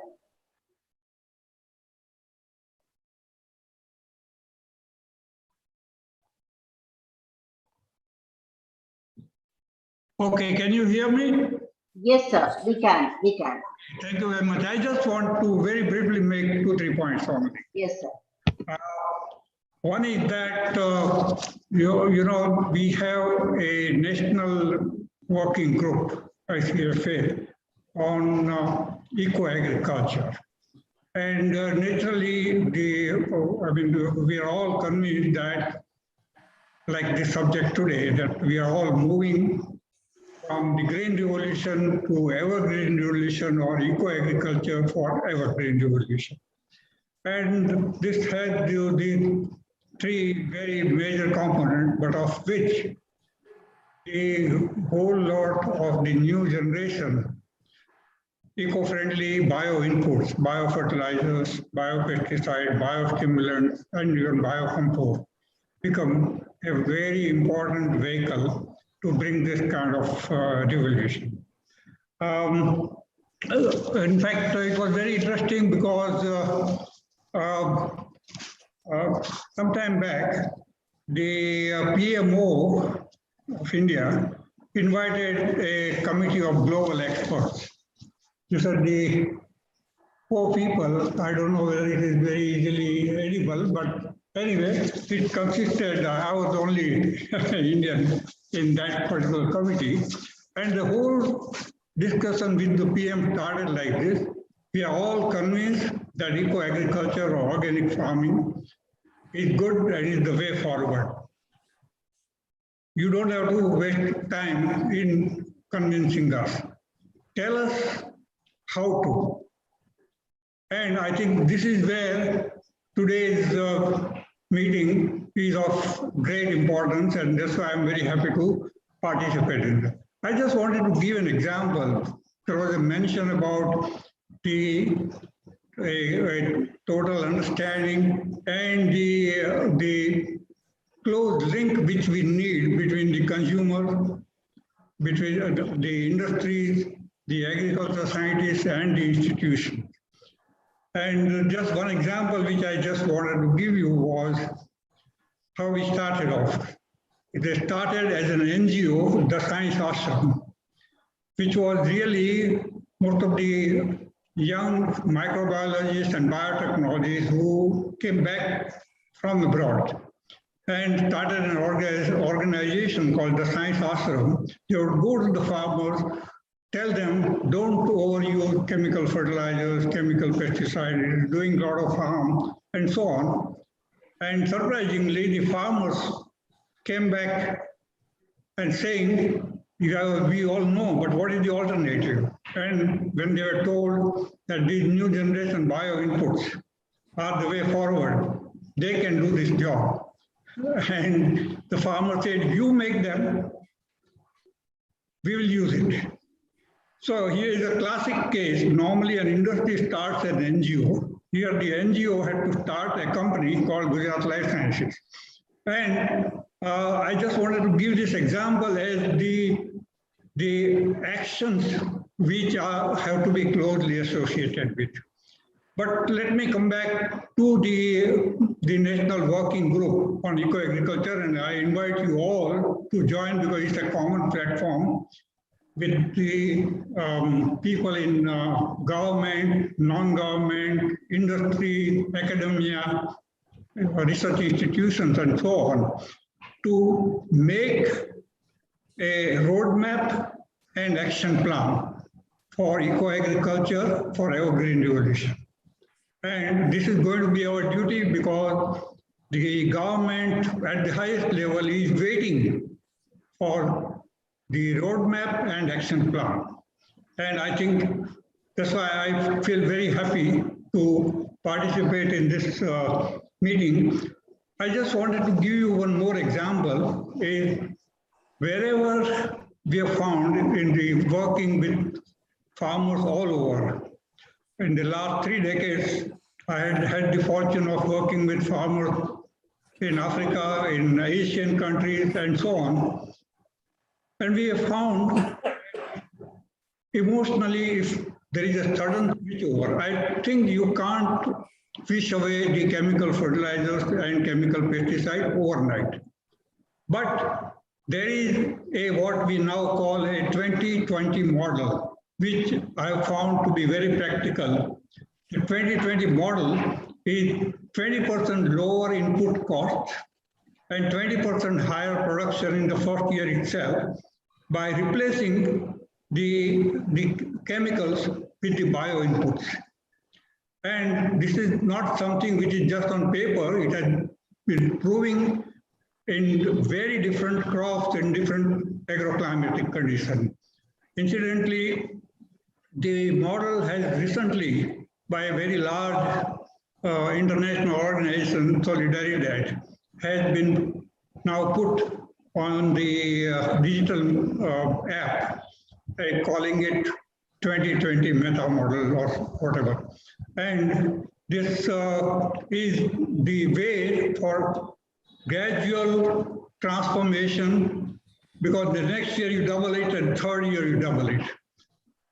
There are a lot of criticisms about some of those countries, including in Sikkim or now Sri Lanka, that when people suddenly try to change over, things have gone from bad to worse. And that is not the goal. Our job is to make this whole transformation very successful on a very practical way.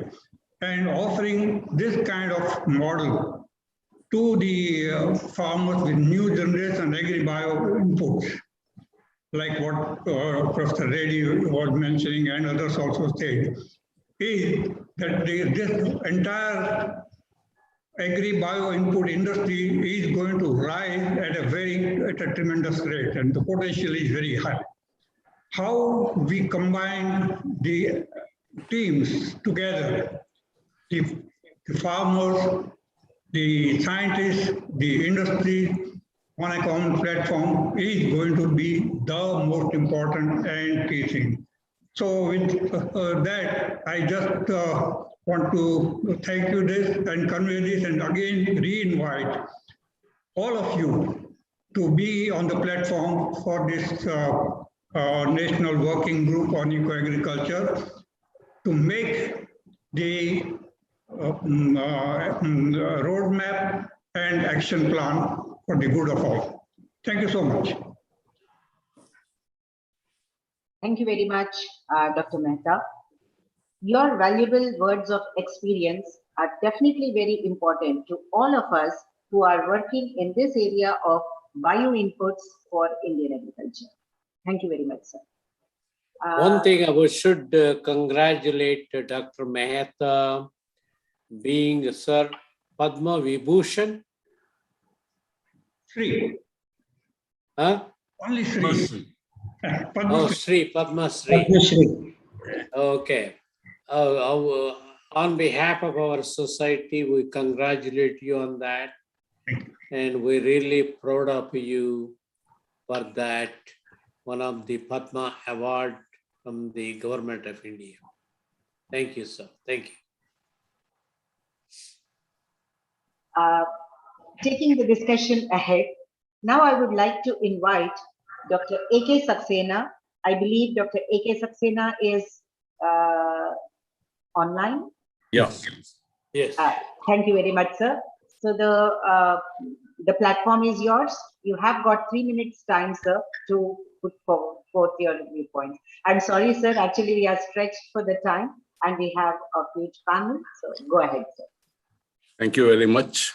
First of all, thank you, Dr. Reddy, for inviting me for this important meeting, and Dr. Desai and Dr. K.R.K. Reddy for opening the session and making the things clearer to all the participants of this summit. Here, since the time is brief, and I would want to stress on the quality assurance, which Professor Yong also mentioned.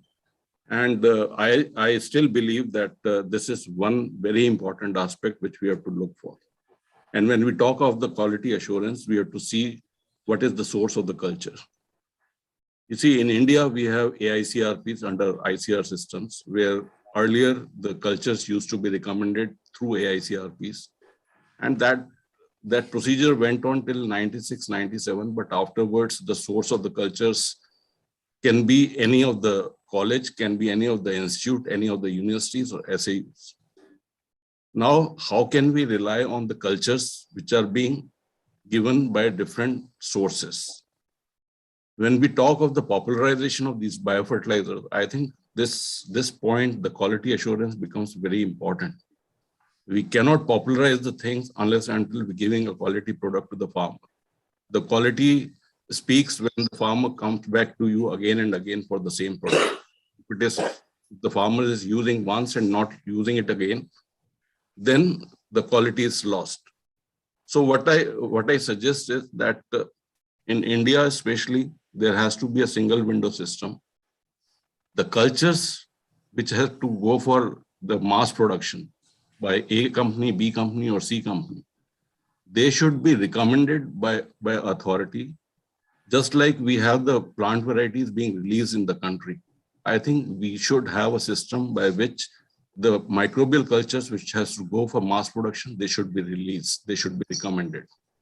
It is not that every culture which is being provided by any university should go for production. And for the industry also, they have to see when they're asking for a culture from a particular source, just specify the strain, specify the quality, the trait which you're looking for. I just want to give an example of trichuria. Many times at NBIM, I get a request, we need trichuria. Where is trichuria? Who is having it? Since initially it was known as a K solubilizer, it was published as a K solubilizer. But do we really have that culture? So we have to actually look for, we cannot just simply keep on multiplying the thing which is not even existing now. There are so many rhizobium cultures which have been recommended through AICRPs. I think many of the people who are aware of F75 for chickpea. This was one of the culture which was recommended. ICRISAT brochure also says that recommended for mass production. But where is the culture now? Do we just recommend and then lose the cultures? Or are we putting it in some of the culture collections? I'm writing letters every month to different universities to submit the cultures. But we do not get that much of response. So if we have some cultures which have been recommended long back, they should also become a part of the culture collection so that we can serve the industry in a better way. Secondly, when we talk of Pgprs and when we are talking of like Dr. Reddy mentioned about biostimulants, why not microbes? But we also as academician, we have to see in the name of Pgpr what? We have been working say for last 60 years on microbes, and how many are there in the FCO? Only 11. Only 11 formulations. So that means the work which we have done in last 60 years, it has gone down the drain. We have not come out with any formulation, no cultures further. Why? This is a big question. We work on Pgprs, but the clause in the biostimulant when it has given that the toxicological study has to be done, sometimes I feel it is required because in the name of Pgpr, if we are recommending cultures like Pseudomonas aeruginosa, Burkholderia, which are all opportunist pathogen, then who will be there to claim? We also, as an academician, this is our duty to see what type of culture we are actually giving. We have in FCOs KSBs, ZSB, PSB, they are all functional groups. They are not single organisms like Rhizobium, Azoospermum, or Azotobacter. So in the name of PSB, KSB, ZSB, we can put any culture there, which is carrying out these activities. But can we really bring them into mass production? That is our duty as an academician to see that the opportunist pathogens should not find a way into the mass production. Then even for some of the technologies, we have opened up a cottage industry. Why I'm saying cottage industry? We are giving the product. We are saying prepare a jaggery, put this capsule or this thing into the jaggery after boiling it and then cooling it. But do we ever realize such type of cottage industry is such harmful for the country? Because if any pathogen enters into the production system, then what will happen? It can create havoc. So as a microbiologist, it is our duty not to give an impression that microbial technology is a cottage industry or a rural industry. It is a very well-defined industry. Very well-defined conditions are required for its multiplication.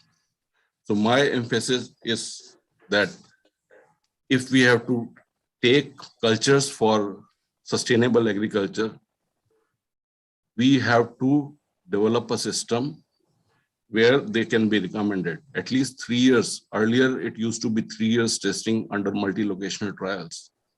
But where are those systems now? We are losing those systems. We are now in a rat race that my culture should go for mass production. My technology should go for mass production. But we have to see which is the technology which is suited best for which conditions. We have Dr.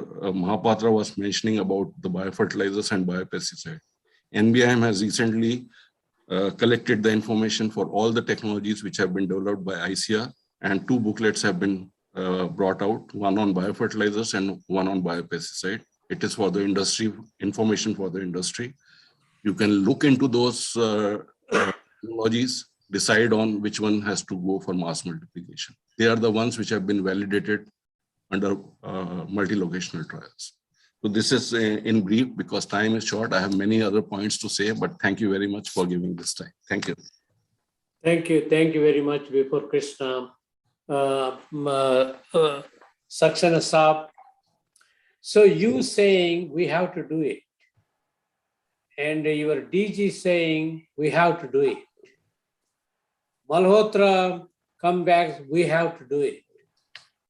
So you, the authority people, what do you mean we have to do it? We have to do it. We have to do it. You have the authority to tell us what to do it. Why you say you have to do it? You have to do it. You have to do it. Dr. Reddy? No. Don't take anything negative. No, nothing negative. Brother Saxena ji, I know you very well. So Malhotra said, oh, we have to do. We have to do. Somebody has to do. Kirkpaal said, we need to do this. We need to have it. So Dr. Kirkpaal is an entrepreneurial guy. Approach. Keep on doing over and over. Somebody has to streamline the process. Yes, Yes, what you said is correct, and we have tried to streamline the process. Right. Now there are about 11 to 12 cultures which are under All India multi-locational trials. We are looking into it that now we can develop a core collection at the Bureau itself, so that can serve as a source. So that's the beginning which I have made in the last 3 years. And many of the cultures are now in trials all over the country. So once we have the information, we are ready with the core collection. As I was mentioning about a single window system, I think that can serve as a single window system to cater the needs of the industry. Oh, okay. Thank you. Thank you. Krishna. Thank you, Dr. Saxena. The point you have made to recognize and respect the unique abilities of the microorganisms, and also not to brush aside the multiplication, the maintenance, and the quality parameters as if anybody can take care of it. So they require special expertise. And thank you very much, sir, to stress upon this point that we as scientists have to own up to provide quality inoculum, for the farmers, and also take care of the processing, storage, quality, everything. Thank you very much, sir.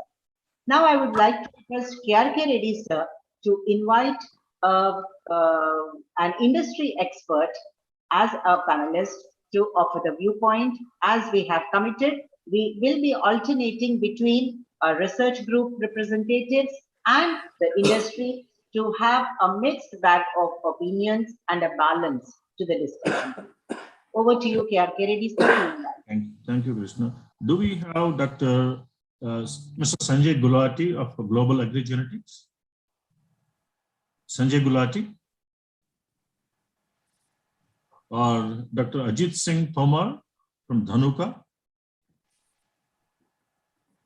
I don't think so. I think Tanmay, are you available? Tanmay, Seth? Yes, sir. Yeah, I'm here. Please give. So I'll keep it very brief. I think we come from the biostimulant space, specific competence in seaweed cultivation and seaweed processing. I think we have all been focused on more on the microbials. So we have very little experience on that. So I will stick to our core competence. I think from a marketing perspective, and after interacting and closely doing some work in Sikkim and also having the opportunity to interact with Sri Lanka after the ban of chemical fertilizer, which was brought about overnight, there are one major challenge is an organic substitute for nitrogen, which fulfills urea substitution. That is something we all need to think about and find a viable solution. When we are telling farmers to go organic, how do they substitute their nitrogen requirement? What is the real solution? At what cost is that substitute available vis-a-vis the chemical fertilizer? If as a government, we are serious about removal of nitrogen, reduction of urea usage in our soils, why are we still subsidizing it? That's a very viable question. Second, I think there is a challenge in telling the farmer to use multiple products in his field because it practically does not get adopted. So to work together as an industry and academia to develop bios plus microbials plus something like a seaweed extract, which we have seen in some trials, works as food for the bacteria to multiply, increases the colony count. How can we make combination products and make it easier for the farmer to get a solution in a one bottle or a single product format, which is integrated inside? And then how will the regulation be brought about to support that after the necessary proof and concept has been tested? Like Saxena said previously, quality assurance, quality control, and standardization is necessary before introduction to the farmer, but that needs attention. And those are the things which will revise the green revolution, which is what this talk is focused upon. So I think those are my few inputs on the current topic. Thank you. Thank you, Tanmay. These are all researchable areas. So we are yet to have this kind of a combination product permitted. So we need to develop the data on, as you said, the bioefficacy and scholarship. So Sundari, I think we can move forward with the scientific community. I don't think we have any industries person is available right now. Sure, sure. So moving ahead with the research group. So we have committed panelists, approximately 12 members, and we have the session timing till 1 o'clock. So I request one after the other to be taking the stage, and kindly restrict your valuable viewpoints to maximum 2 minutes. So we begin with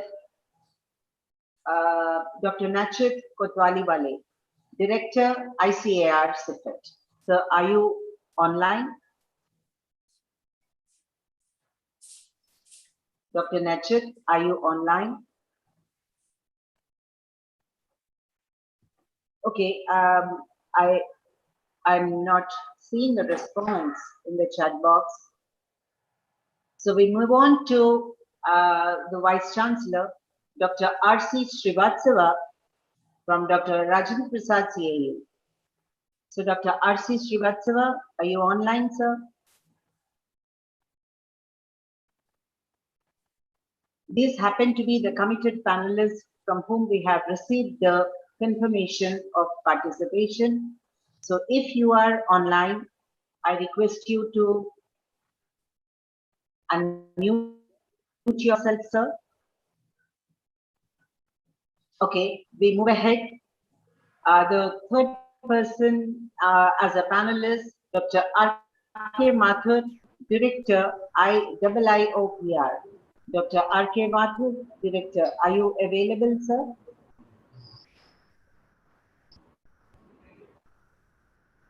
Dr. R.K. Mathur.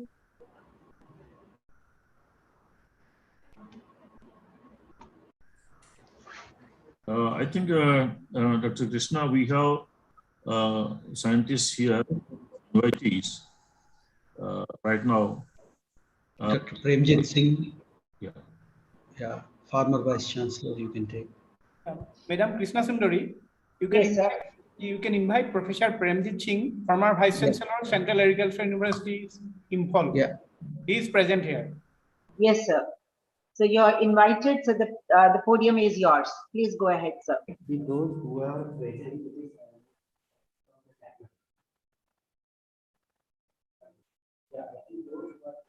Sir. Namaskar. Myself, Professor M. Premjit Singh, Professor M.S. Reddy ji, Dr. Sambhav Shivarao, Madam Krishna Sundari, all the panelists. And it was rightly pointed out that by our Honorable Chief Guest, during the Green Revolution, because most focused was given to two crops, that is wheat and rice. And particularly other crops, it was neglected. And another thing is actually, since I served for 6 years as Vice Chancellor in the Central Agricultural University, that is the first central university in the country for agriculture, having jurisdiction of 7 states. So here our focus is during the Green Revolution, and because no much benefit, no much impact it was in this region of the northeastern India. And that now it becomes the advantage, since the Government of India, Honorable Prime Minister has already identified the northeastern region as the organic hub. And our main focus is giving on mission mode program on integrated farming system and organic farming. But since the organic farming, since the Sikkim is the first organic state in the country, and it was declared organic state in 2016, but it started its organic cultivation since 2003. But as Vice Chancellor, I have witnessed a serious issue about this organic farming in the region, because it is the farmers, they are getting premium priced, the profit is more. But what about organic inputs? So that is why this particular summit, it is having a significant impact, particularly in organic states. So particularly Pgprs, that is, it is giving a boon to the that is the states or the farmers who are doing organic farming. And I will, since there is time limit is there, so I will give only one example. So our university, we actually compiled, developed about 133 technologies, out of which one technology which is related to this summit is one Central Agricultural University Zoom bioenhancer. Because the Zoom cultivation, shifting cultivation, slash and burning, it is very common in the northeastern India. And this bioenhancer, and it was available in our university. It is having 5 beneficial bacteria as consortium. And this is PG promoting properties, and like nitrogen fixation, growth hormone production, dissolution of insoluble phosphates, zinc, carbon mineralization, and is biocontrol activity. And we have tested and in multi-locational trials, and it is having a good future from this node, that is northeastern region. And then another one is root dip in PSP amended SSP soil slurry. And since we have done many trials in the field, it is also giving.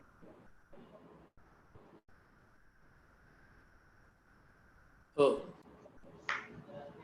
Sorry, there seems to be a network glitch, sir. So kindly unmute yourself. Okay. Yeah. So should I repeat again? No, we got it. Yeah. So because actually the most important, because the oil seed, as our chief guest has already pointed out, our country is spending about 70,000 crores spending for edible oils. That is why oil farm. And in the northeastern region, actually, you will get only one crop, that is monocropping rice. After that, there is no crop in most of the areas. The reason is actually there is no assured irrigation, particularly in the rain-fed areas, dry land area. We have to think about the climate resilient crop. And this, we have selected one climate resilient crop, that is the sarsong, that is the rapeseed and the mustard, and we have that is demonstrated, the biggest demonstration in the country. For 5 years, there is more than 1,000 hectares. There is the zero tillage cultivation of rapeseed mustard with bee pollination, as well as we also used liquid biofertilizer. So in our experience, by using this liquid biofertilizer, we can reduce in our demonstration, that is 1,000 hectares, that is up to 20 to 25%. That is the advantage. And another thing is actually, in my opinion, not only Pgpr, we have to give emphasis on the, pollination aspect. And even though you give all the inputs, actually, the farmers, they are not getting the desired yield. That is why, particularly in the cross-pollinated crops, either it might be oilseed or fruit crops, the bee pollination is having a significant role. And in that big demonstration, 1,000 hectares, we provided 4 colonies of bees, which enhanced the yield up to 20%, even the oil content up to 4%. And that is why in that project, that is the, farmers-friendly, what is cost-effective technology, zero tillage cultivation with bee pollination and the use of these biofertilizers, biopesticides. By spending only, that is the 17,000 per hectare, the farmers, they are getting about 34,000 net profit, and it includes the cost of honey. And the advantage is actually from this, aspect, the organic honey is obtained. So my, appeal to this August House is actually not only this Pgpr. Now the time has come, we have to give more emphasis on bee pollination, particularly in cross-pollinated crop. And this bee pollination, it should be included in package of practice in addition to this Pgpr and organic farming. And thank you very much. Thank you very much, Professor. We move on to the next panelist. From the list, I would like to call out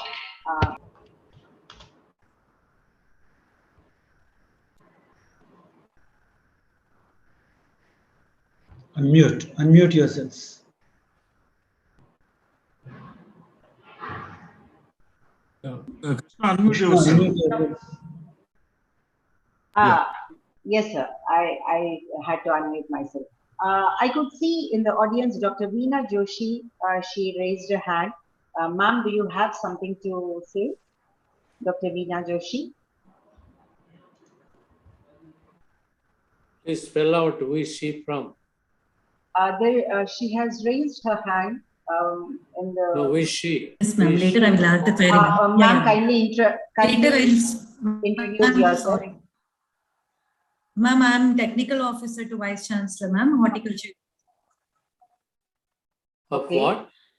Yes, ma'am. I am technical officer to Vice-Chancellor, ma'am. On behalf of Vice-Chancellor, ma'am, I'm at Horticulture University, Sri Kondalakshmi, Telangana State Horticulture. Okay. Please go ahead. I had a query, but later I'll ask, ma'am. After all the discussion, we'll just, no problem. Okay. Okay. Okay, thank you very much, ma'am. Now we move on to Dr. Neerja Prabhakar, Vice-Chancellor, Sri Konda Lakshman, Telangana State Horticulture University. Dr. Neerja Prabhakar, I believe you are online. Yes, she's very kind. She's have a lot of patience participating. Madam Nirija.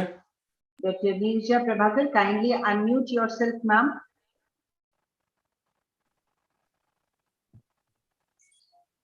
Yeah, ma'am, sorry to interrupt. Madam will be joining on behalf of. Hello, excuse me. Yes, ma'am. Excuse Ma'am, me, is it sir. audible? Madam will be Yes, joining yes. shortly later. Meanwhile, Director of Research, our will be interacting. Ma'am, your connection, I believe, is getting interrupted. We cannot hear you properly. Hello. Yes, sir. Hello, good morning, sir. Hello, good morning. Good morning. I'm Dr. Rajkumar, representing our Honorable Vice Chancellor, Madam. She is on another meeting. Yes, sir. Please go ahead. So I would like to say only few words, Madam. Just we have been working in our university as a part of organic farming, organic cultivation. We have been using all these biofertilizers like azotobacter and other things on fruit crops and vegetables also. And also in organic modules, we have been using this Bavaria and other things.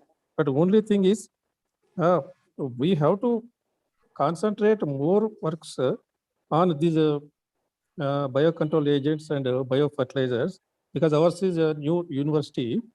And then we would like to know more about this waste decomposer, because nowadays this waste decomposer farmers are using for all things, not only waste decomposing, but as a hormone, fertilizer, pesticide, and for all these things they are using this waste decomposer.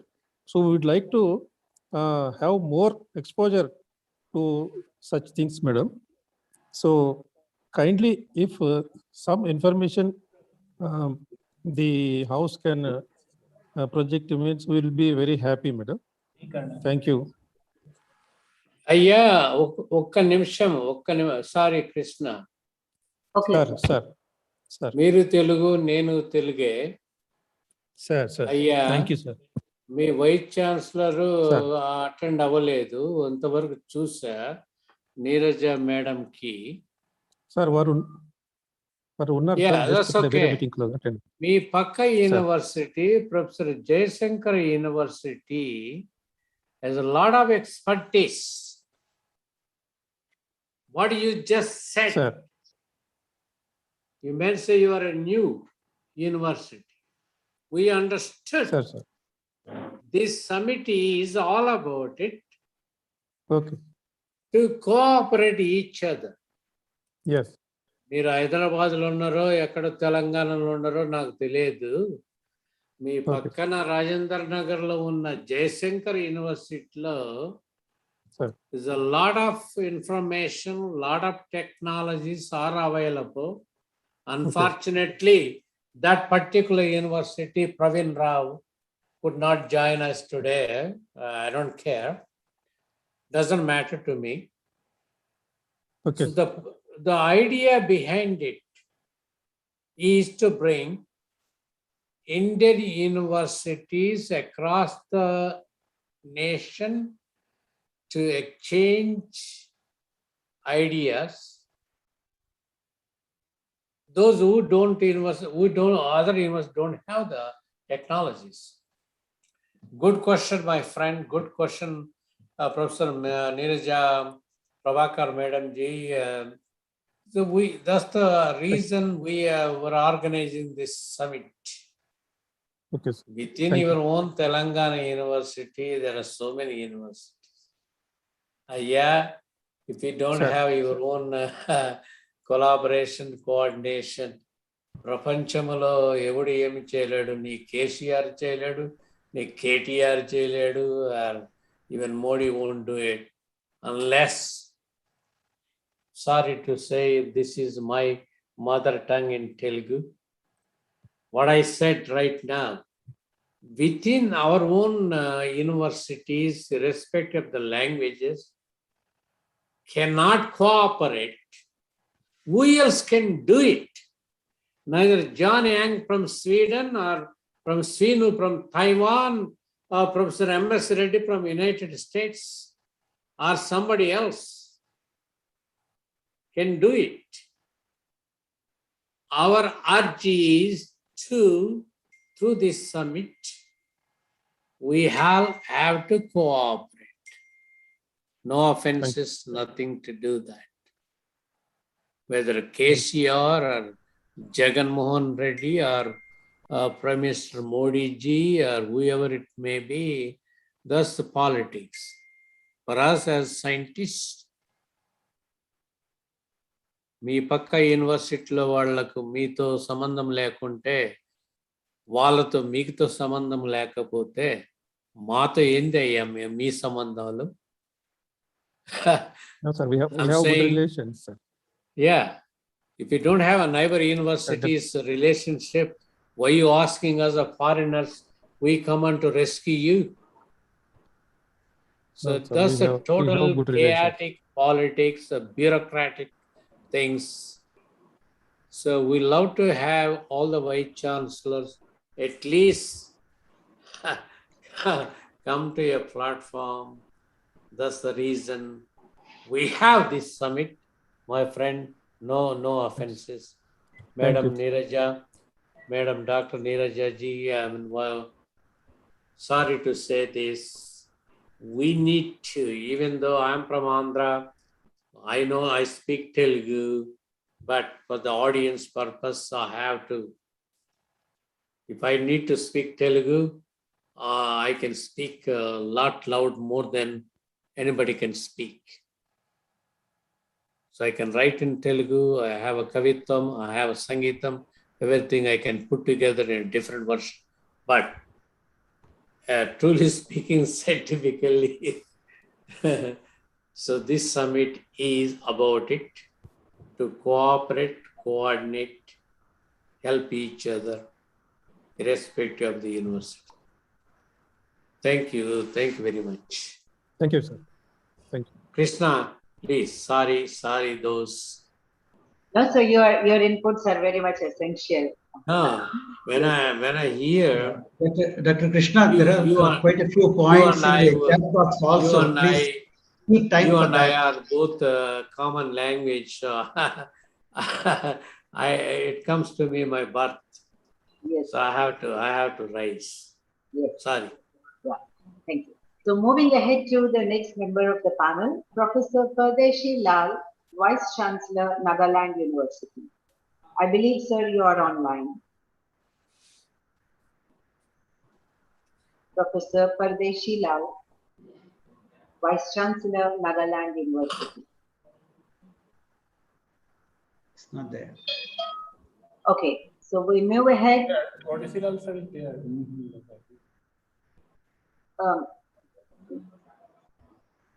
Okay, we can invite somebody else who is available readily online. So Dr. V.K. Saxena, ADG, ICAR. Dr. V.K. Saxena, ADG, ICAR. Yeah. Thank you very much, sir. Thank you, madam. The platform is yours. Yeah. I am most novice and lack of knowledge in this field because I belong to animal science, not especially from the subject of this agriculture, microbiome or microbiology.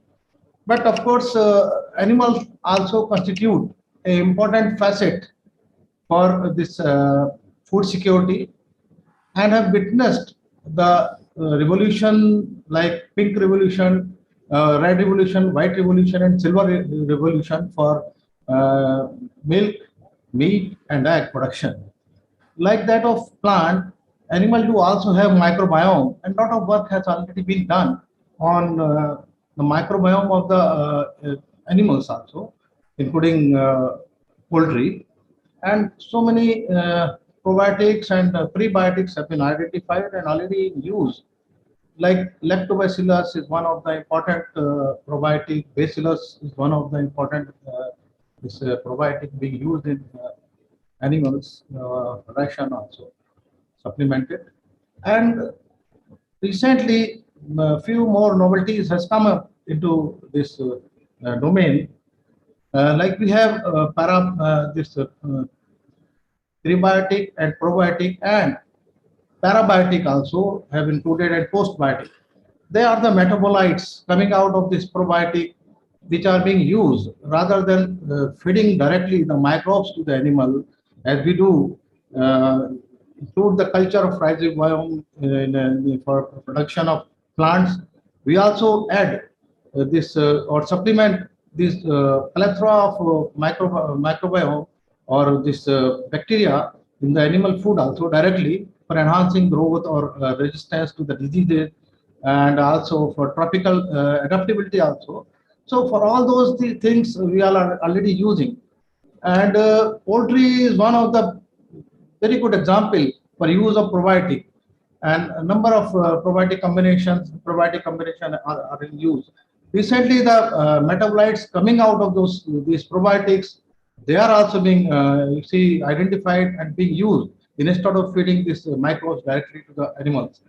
And the constituent of this plant cell, like the cell wall or other component of these microbes, they are also being used for betterment of their production as well as immunity and disease and this adaptability traits.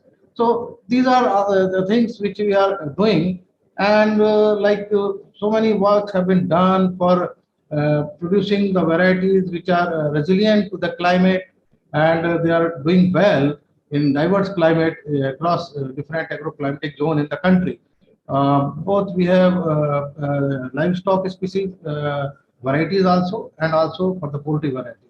So these are the things which are going on in animal sector. And if we see, we cannot differentiate classically that when we talk of production system, animal and plant and environment, they all contribute significantly for this food security aspect. And animal also constitute a very, very important component of that. And recently one health program is also coming up in this, all the component, environment, animal and agricultural crops, they are all have been taken together for this betterment of environment as such, for improving the health of environment, animal as well as the human being also. So these are the few issues I would like to highlight. Thank you very much for giving me the opportunity. I thank all the dignitaries in the summit. Thanks a lot. Thank you very much. Thank you very much, sir. Before moving on to the next panelist, I would like to make a small announcement. We made a small questionnaire which contains 3 questions each, directed to the users, the industry persons, the researchers, and the policymakers. So the link for the Google form, we are providing it in the chat box. So you can provide your viewpoints in that questionnaire anytime during this afternoon. I will be posting that Google form link in the chat box. Now moving ahead to the next panelist, Dr. S.K. Singh, Project Director, ICAR DKMA, USA, New Delhi. Dr. S.K. Singh, sir, are you online? Good morning and welcome to all. I am delighted to inform you that this morning I just went with the concept to Government of India for the fabrication of tableau for Republic Day celebrations. And the expert over there suggested something, theme something like this, which is being discussed over here. And the first thing was how to just resolve the issues in agriculture by using this microbiomes like this.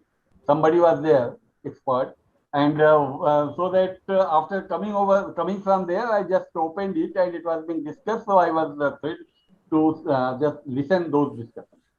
The first thing, I had a question over there, that what would be the picture by 2050 with the use of microbials and the lesser use of chemicals and fertilizers, pesticides, etc. in Indian agriculture. And we are right now, I am having another meeting with my some of the ADG's colleagues and director colleagues, that what would be the theme on this aspect, using microbiomes to convert it in a theme, so that we can have a tableau on this, jhanke on this, for the coming Republic Day celebration. So this is one idea I was discussing with it, and if any one of you can give me some suggestions, some ideas, you are most welcome. Second thing is, we are again discussing it here, if in Indian agriculture has to be climate resilient agriculture, then use of microbiomes has to be at a high intensity level, at least at each and every farmer's level, so that the cost of production goes down. Agriculture becomes environment friendly and climate resilient, and that is what I wanted to convey you. Nothing more, nothing less. Thank you very much.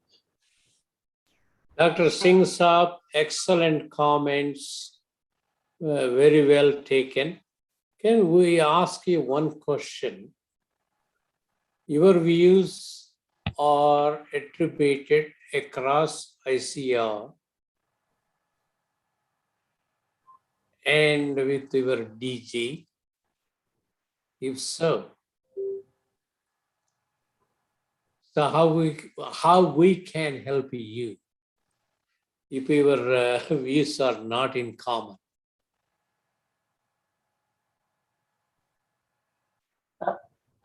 Sorry, I didn't get that last thing. Krishna, you can explain to him. No, I'll add here because I came from the same backdrop. Dr. S.K. Singh is the director of the Directorate of Knowledge Management in Agriculture. So basically he's into the knowledge management systems rather than the research management systems as of now. He's heading that part. And I appreciate your point of view of microbiomes, because yes, it is at very nascent stage as of now in India, and people like K.R.K. Reddy and all, they are trying to put this forward and then take it further. And definitely in the years to come, this is the thematic area which will be focused upon. I hope that answered your point. Yeah, actually, sir, the government of India wants that what would be the agriculture system, or farming system, with a climate resilient agriculture by 2050 or 2075 in India. And they want a theme and a tableau on that, very specific. So if we can show that use of microbiomes, and what would be the picture by 2050 or 2075, that will be good. Yeah. More like NICRA systems will be coming there. Okay. Thank you very much, sir. Now I would like to request Dr. K.R.K. Reddy if he can invite any person from the industry side to balance the discussion. We had 3 academic and research oriented viewpoints.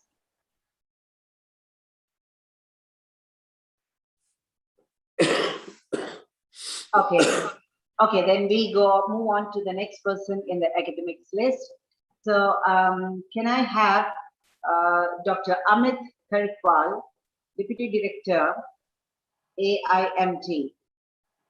Are you here, sir? Yes, thank you. Thank you, Mr. Reddy, for inviting me to this important summit.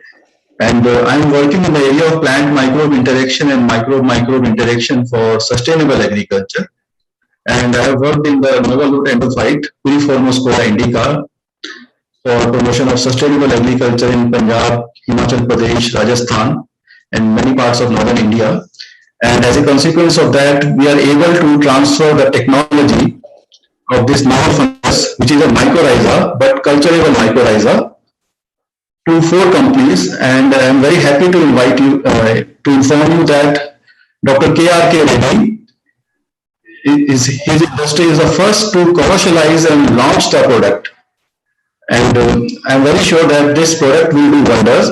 But there is one concern that despite being, a mycorrhiza fungus, but a culturable mycorrhiza fungus, P. indica is not under FCO, despite our best efforts, and we are contacting the relevant departments in NCOF, the Ministry of Agriculture also, honorable ministers also, Niti Aayog, but still now we are struggling to get this under fertilizer control order, because there is a specific requirement of mycorrhiza, like the spore size should be above 40 micron. The spore size of P. indica is 15 to 18 micron.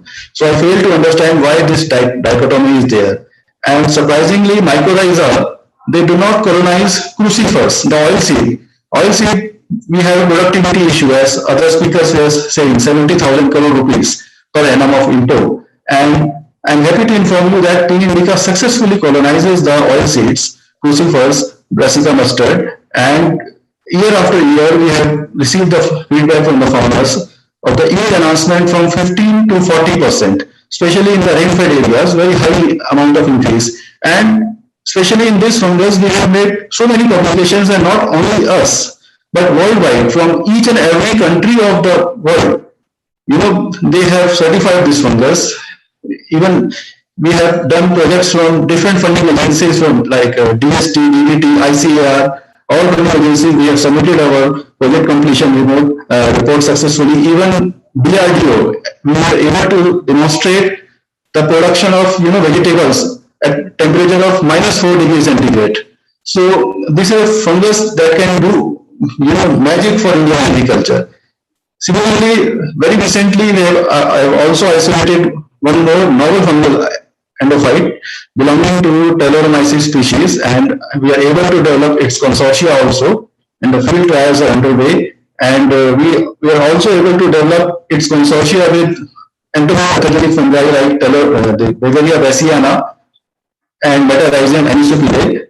And this technology was selected by DWIH, New Delhi, the German Research Foundation, as one of the top 15 technologies developed by the young innovators, because one of my students worked on this project from India. So we have tremendous scope in working on novel fungal root endophytes and their consortia, and we need support from the ICAR and system and government system and the private sector to collaborate with us and to look for more bioprospection, because I'm sure that it's not only these 2 fungi are available in the environment.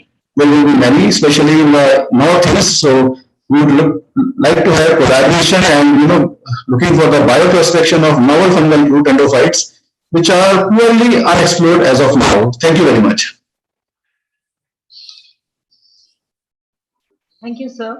So for putting ahead, for introducing the unique abilities of your mycorrhiza-like organism and its ability to colonize oil and also crucifers.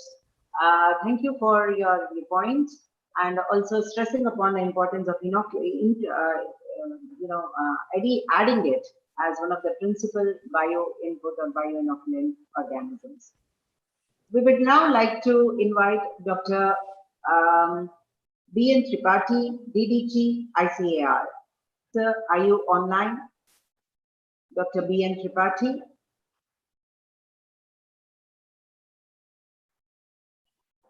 Dr. B.N. Tripathi, DDG, ICAR, sir.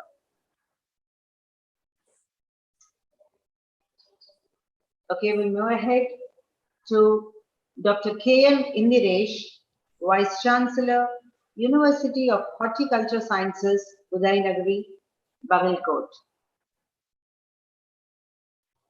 Dr. K.M. Indiresh.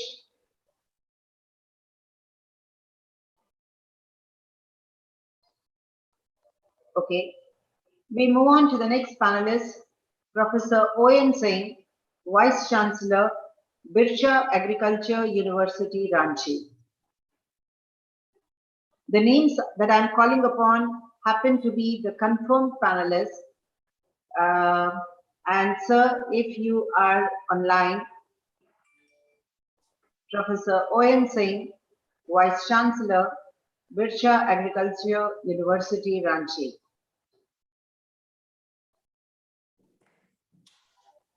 So we have two more names from the panelists.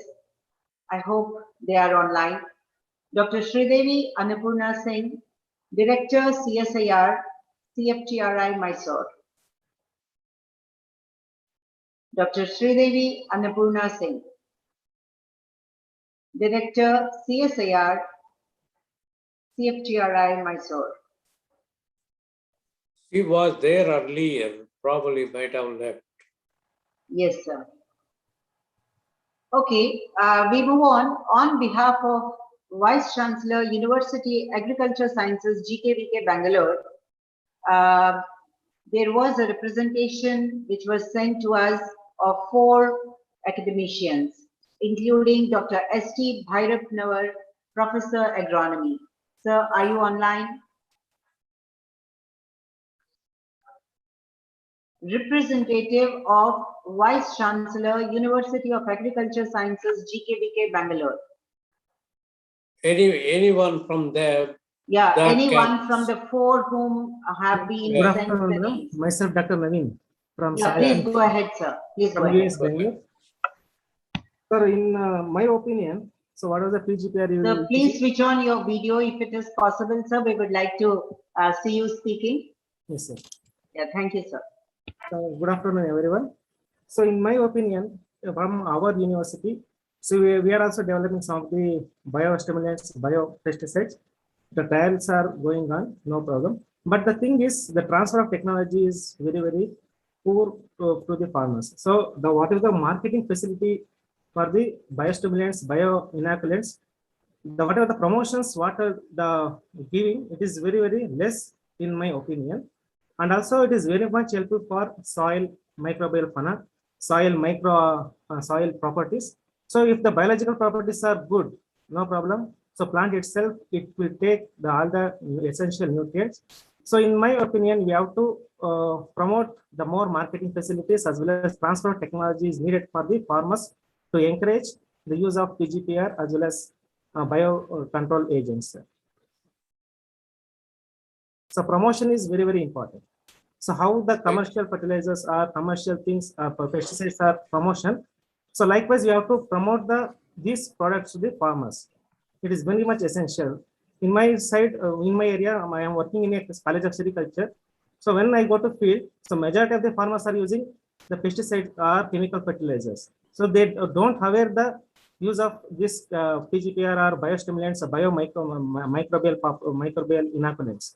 So we have to promote and also give more advertisement either in the media or in press, so that we can encourage this product to reach the farmers.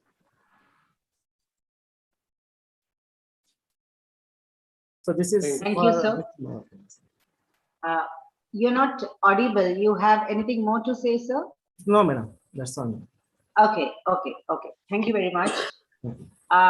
So the last panelist, I would like to just check upon if Dr. S.K. Singh, Vice Chancellor, SMKV Bastar, is available.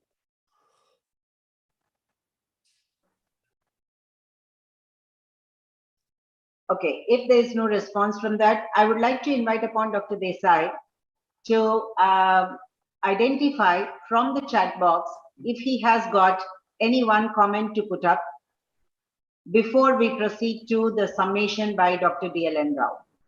So Dr. Desai, over to you, sir. Any significant points that you would like to pick up from the chat box? Okay. I was just going through the chat box. Most of the times the point has been about the commercialization and other aspects. There was one interesting question as to exploring microbes from other planets, any future possibilities in the world for human welfare.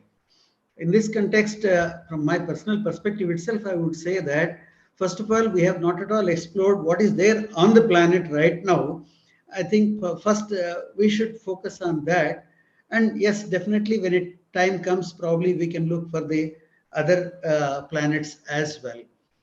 Then there was one point from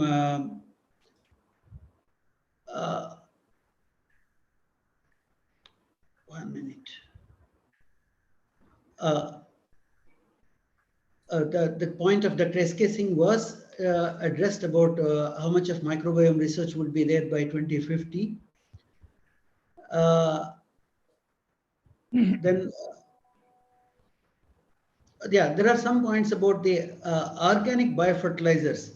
One FPO, they have raised a point that we are working on organic biofertilizers. Please suggest me in it. It's a big issue for supplying the DAP in India. That's why we want to work on Pgprs. Please suggest us. FPO is actually a farmer producer organization supported by Government of India. And last year itself, the Prime Minister, he has encouraged that we should establish at least 10,000 FPOs in the country.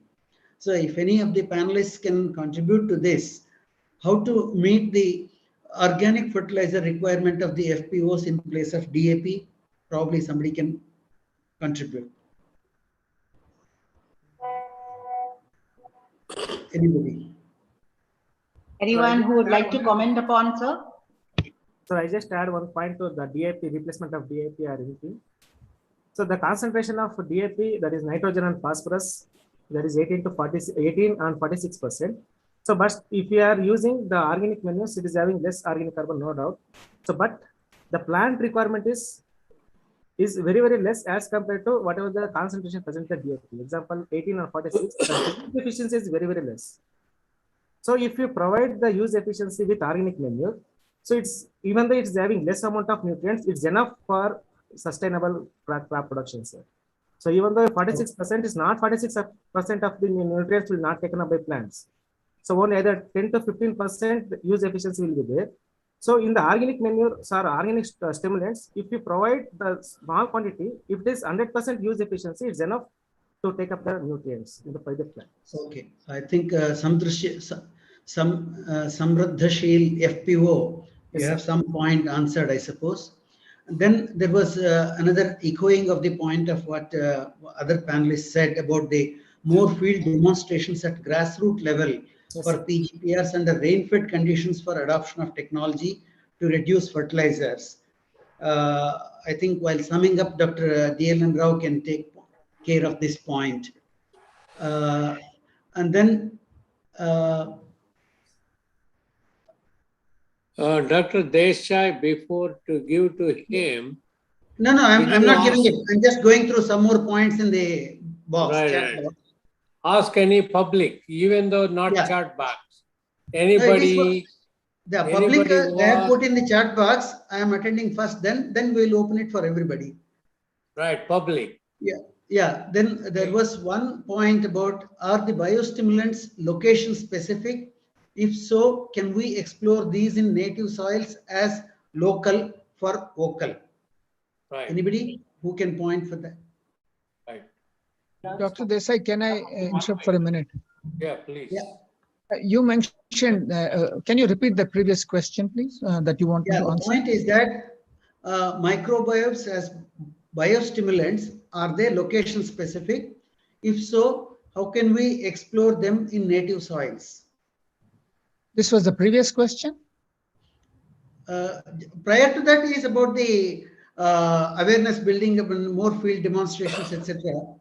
You wanted me to answer that question about awareness building? No, you can add that in your summing up point when you're. No, you don't need to answer. Yeah. All right. Yeah. All right. You can include that in your summing up. Yeah, I think I will just try to cover as many areas as I can. Just keep it in your I backup. hope if still it's not covered, then we can. That's the thing. And then Professor Pandey was mentioning about the issue of microbes in biostimulants. I think it has already been sufficiently highlighted by Dr. K.R. Reddy.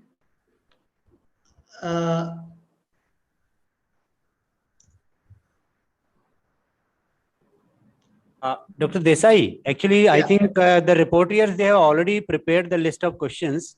And I think they will be also having some questions. So I request Dr. Debashish and Dr. Avdesh from Mizoram University to kindly ask some of the questions. Why we did that is that actually why Dr. Krishna handed over system to me is that just go through quickly, and then if anything pressing one is there, we will take it. Otherwise, because we are already fast approaching 1 o'clock. Right. If any of the people are there open, 1 or 2 questions, points if they want to make, then we can sum up. Yes. Dr. Mandal, please. Yeah, good afternoon, Dr. Desai. Actually, you have covered up most of the points, but of late there is a question in the QA box that somebody among us, he was telling that, I hope Saxena sir was telling that there should be a central culture center where the all active cultures to be deposited to have a consortium-like structure. So one of the young scientists who is working in that aspect, he is asking that if the culture which is having the active potential in working condition, if that culture collection be deposited in the central consortium and later on it will be industrialized, so will that scientist and their for their culture, they will get any recognition or incentive or not? I saw that question, and I saw that question. Then the deposit should be in a different format there, not as a regular culture collection. It should be as per IDA Budapest Treaty. I saw that question and I replied also. Okay. Now, anybody anybody who is there, open to all participants. If anybody wants in the public. Yeah, all attendees. Yeah, it's an open house now. So the open house is like anybody who would like to make a valid, significant observation regarding any of the points that are raised in the summit are welcome place. If you are a panelist, you can directly speak. For all now. Yeah. If you are a panelist, then you can unmute yourself and speak. If you are not a panelist, then kindly you can put your observation in the chat box and the reporters can take that up and speak it out. Because the summit host has allowed only the panelists to speak.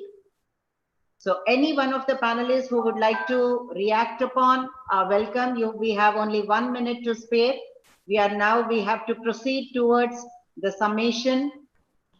We'll have to proceed towards the summation. So 1 minute there. It's an open house for anybody, please. Krishna, not panelists, any public.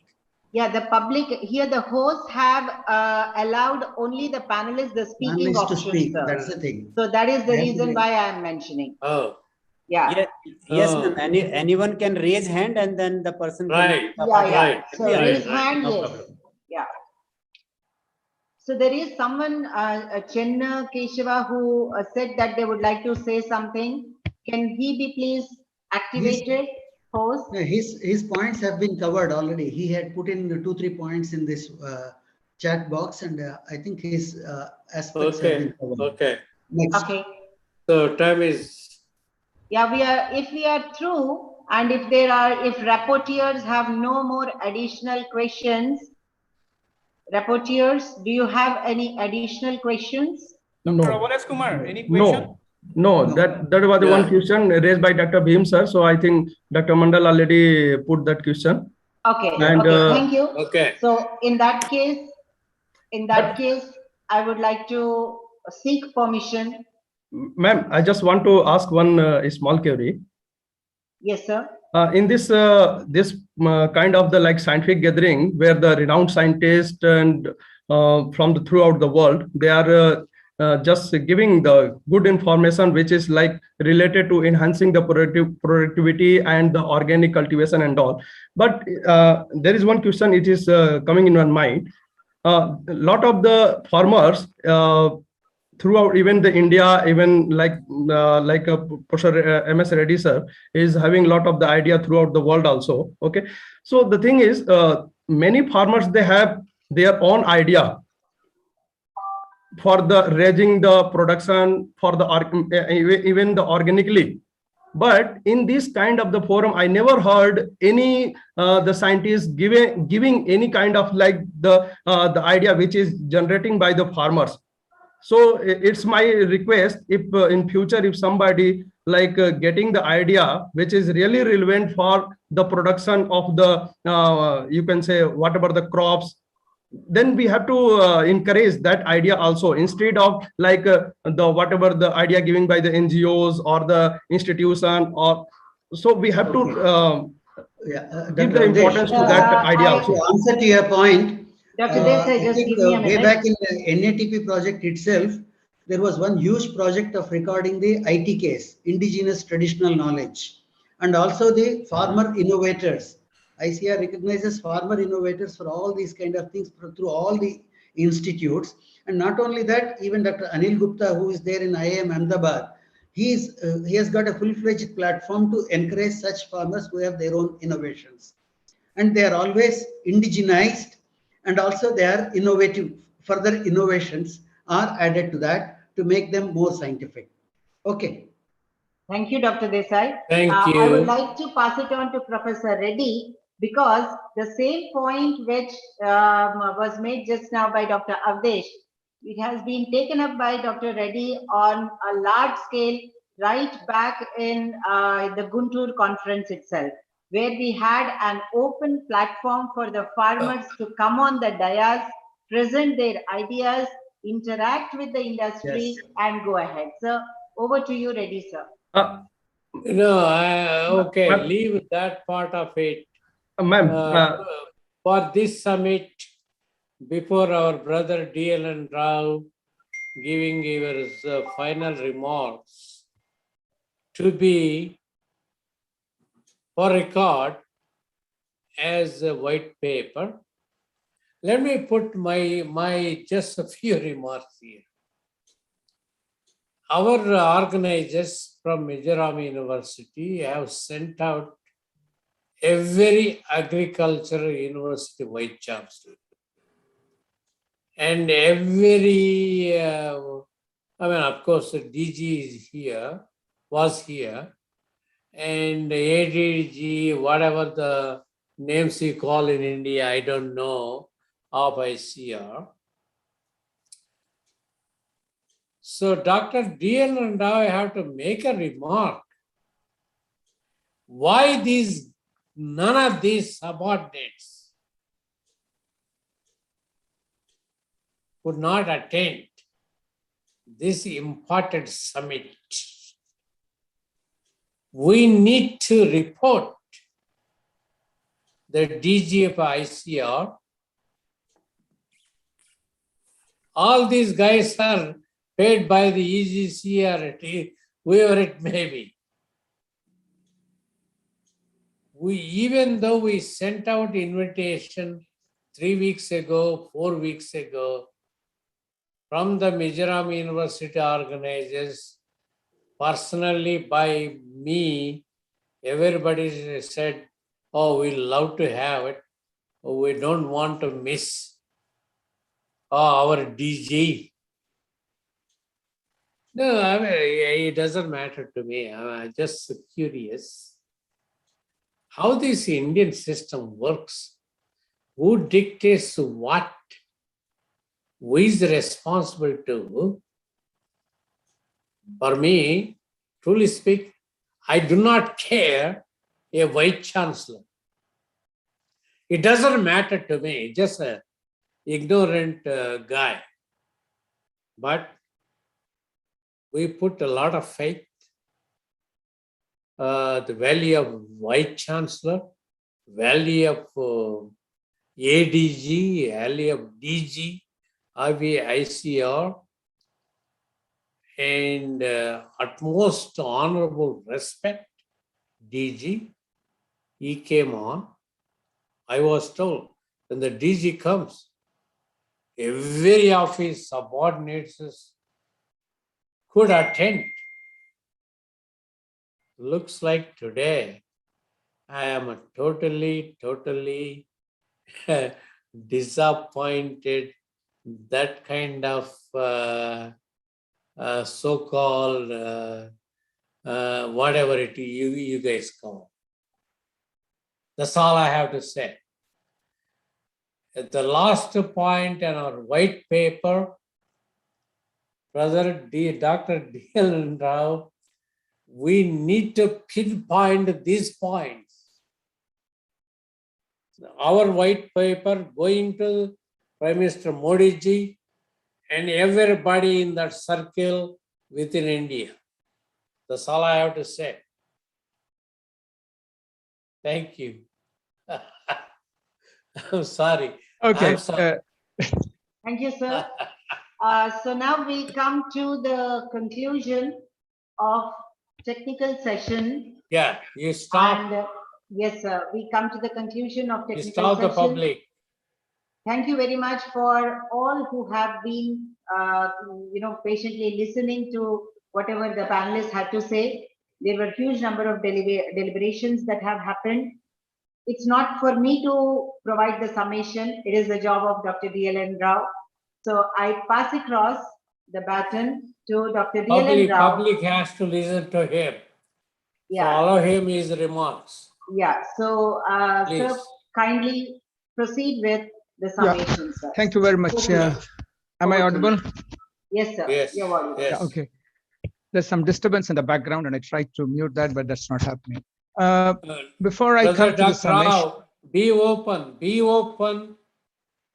You don't need to worry about scare about anyone. No, not at all. And first of all, thank you very much for asking me to sum up this symposium, like I have done so many others in the last about 25 years. But before I do that, Dr. Reddy, I want to answer your question. Probably I had also indicated through some of my private messages to you. Therefore, let me say that I am not disappointed at all. You mentioned that as a Pravasi Bharatiya, you're disappointed at the output or at the response. But as an Indian ICAR employee who has worked with ICAR for about 40 years and led India's national projects on biological nitrogen fixation and biofertilizers for 20 years, I'm not disappointed. I'll tell you why.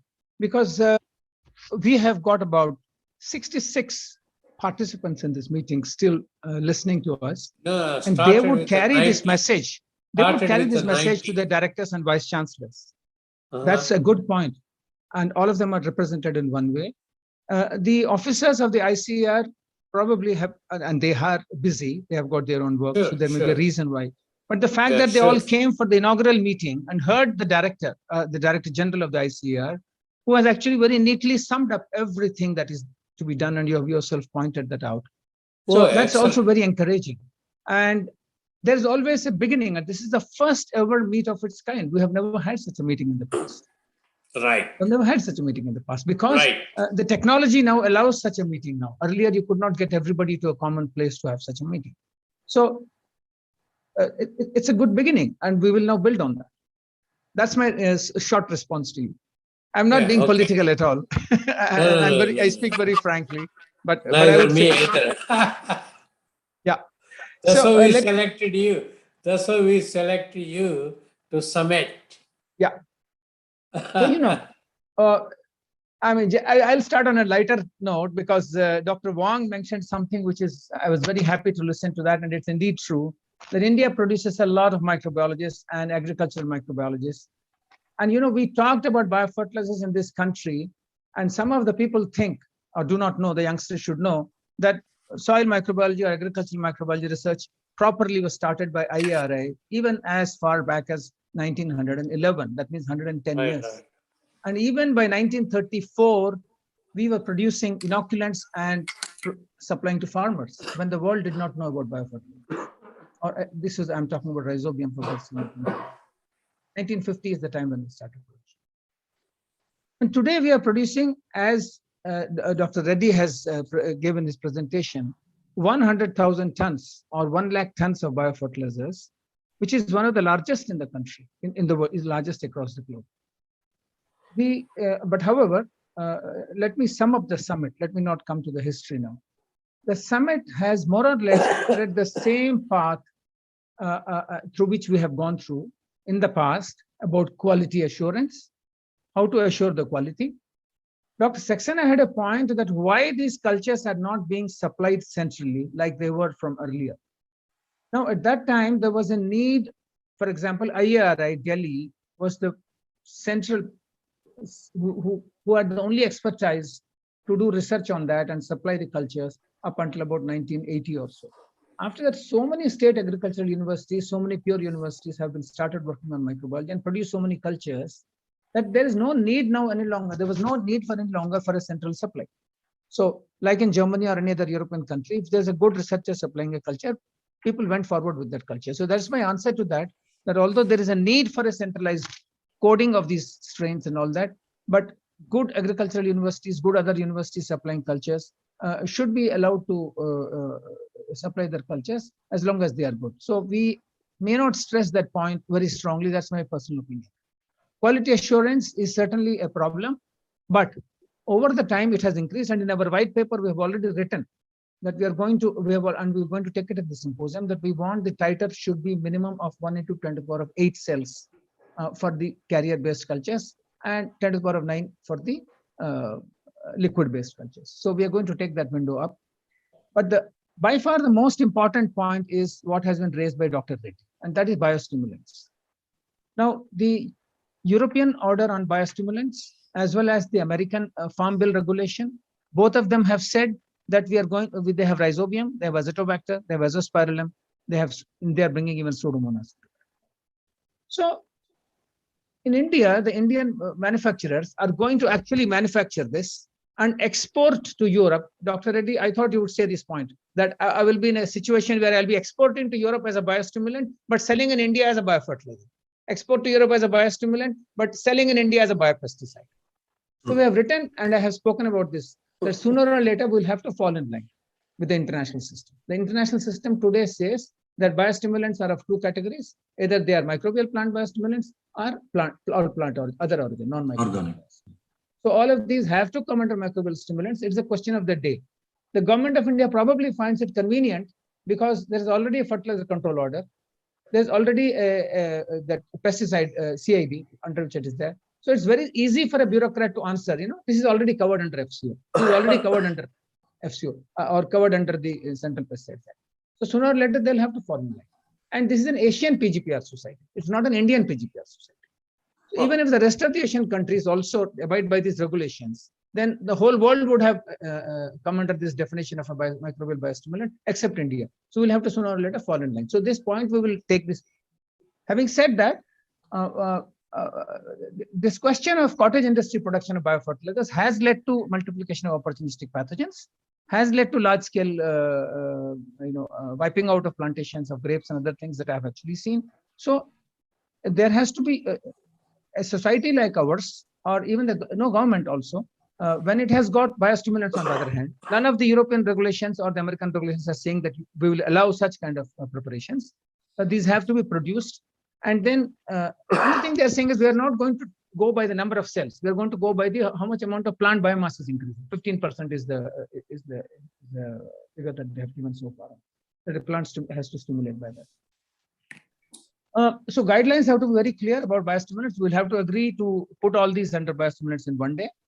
And one of the things which is coming up repeatedly in all the seminars is a lack of knowledge dissemination. People are asking these questions, and Dr. Reddy has rightly said that there's a Telangana Agricultural University in Hyderabad, there's a horticulture university, there's no knowledge sharing. So that knowledge sharing portal or knowledge sharing platform, the society can provide, whereby everybody can answer questions on the portal. I think we should agree to that to bridge that gap. Dissemination has always been a problem, and Tamil Nadu has always been a leader in this biofertilizer production. I always used to say that in my lectures, that they had gone for a wide-scale campaigning through television, through radio, through farm meetings and others, and even advertising on billboards, on platform, on railway, on bus stops, with electricity poles. Apply azospirillum, apply azola. Even on electricity poles, I have seen that in Tamil Nadu, and on bus stops. So I always said that if you can have somebody come on television, some Amitabh Bachchan or somebody come on a television and say, use biofertilizers. You have it for Pan Parag, that man comes and says, use Pan Parag. Somebody comes and all that says. Or somebody comes and says, go for polio vaccination.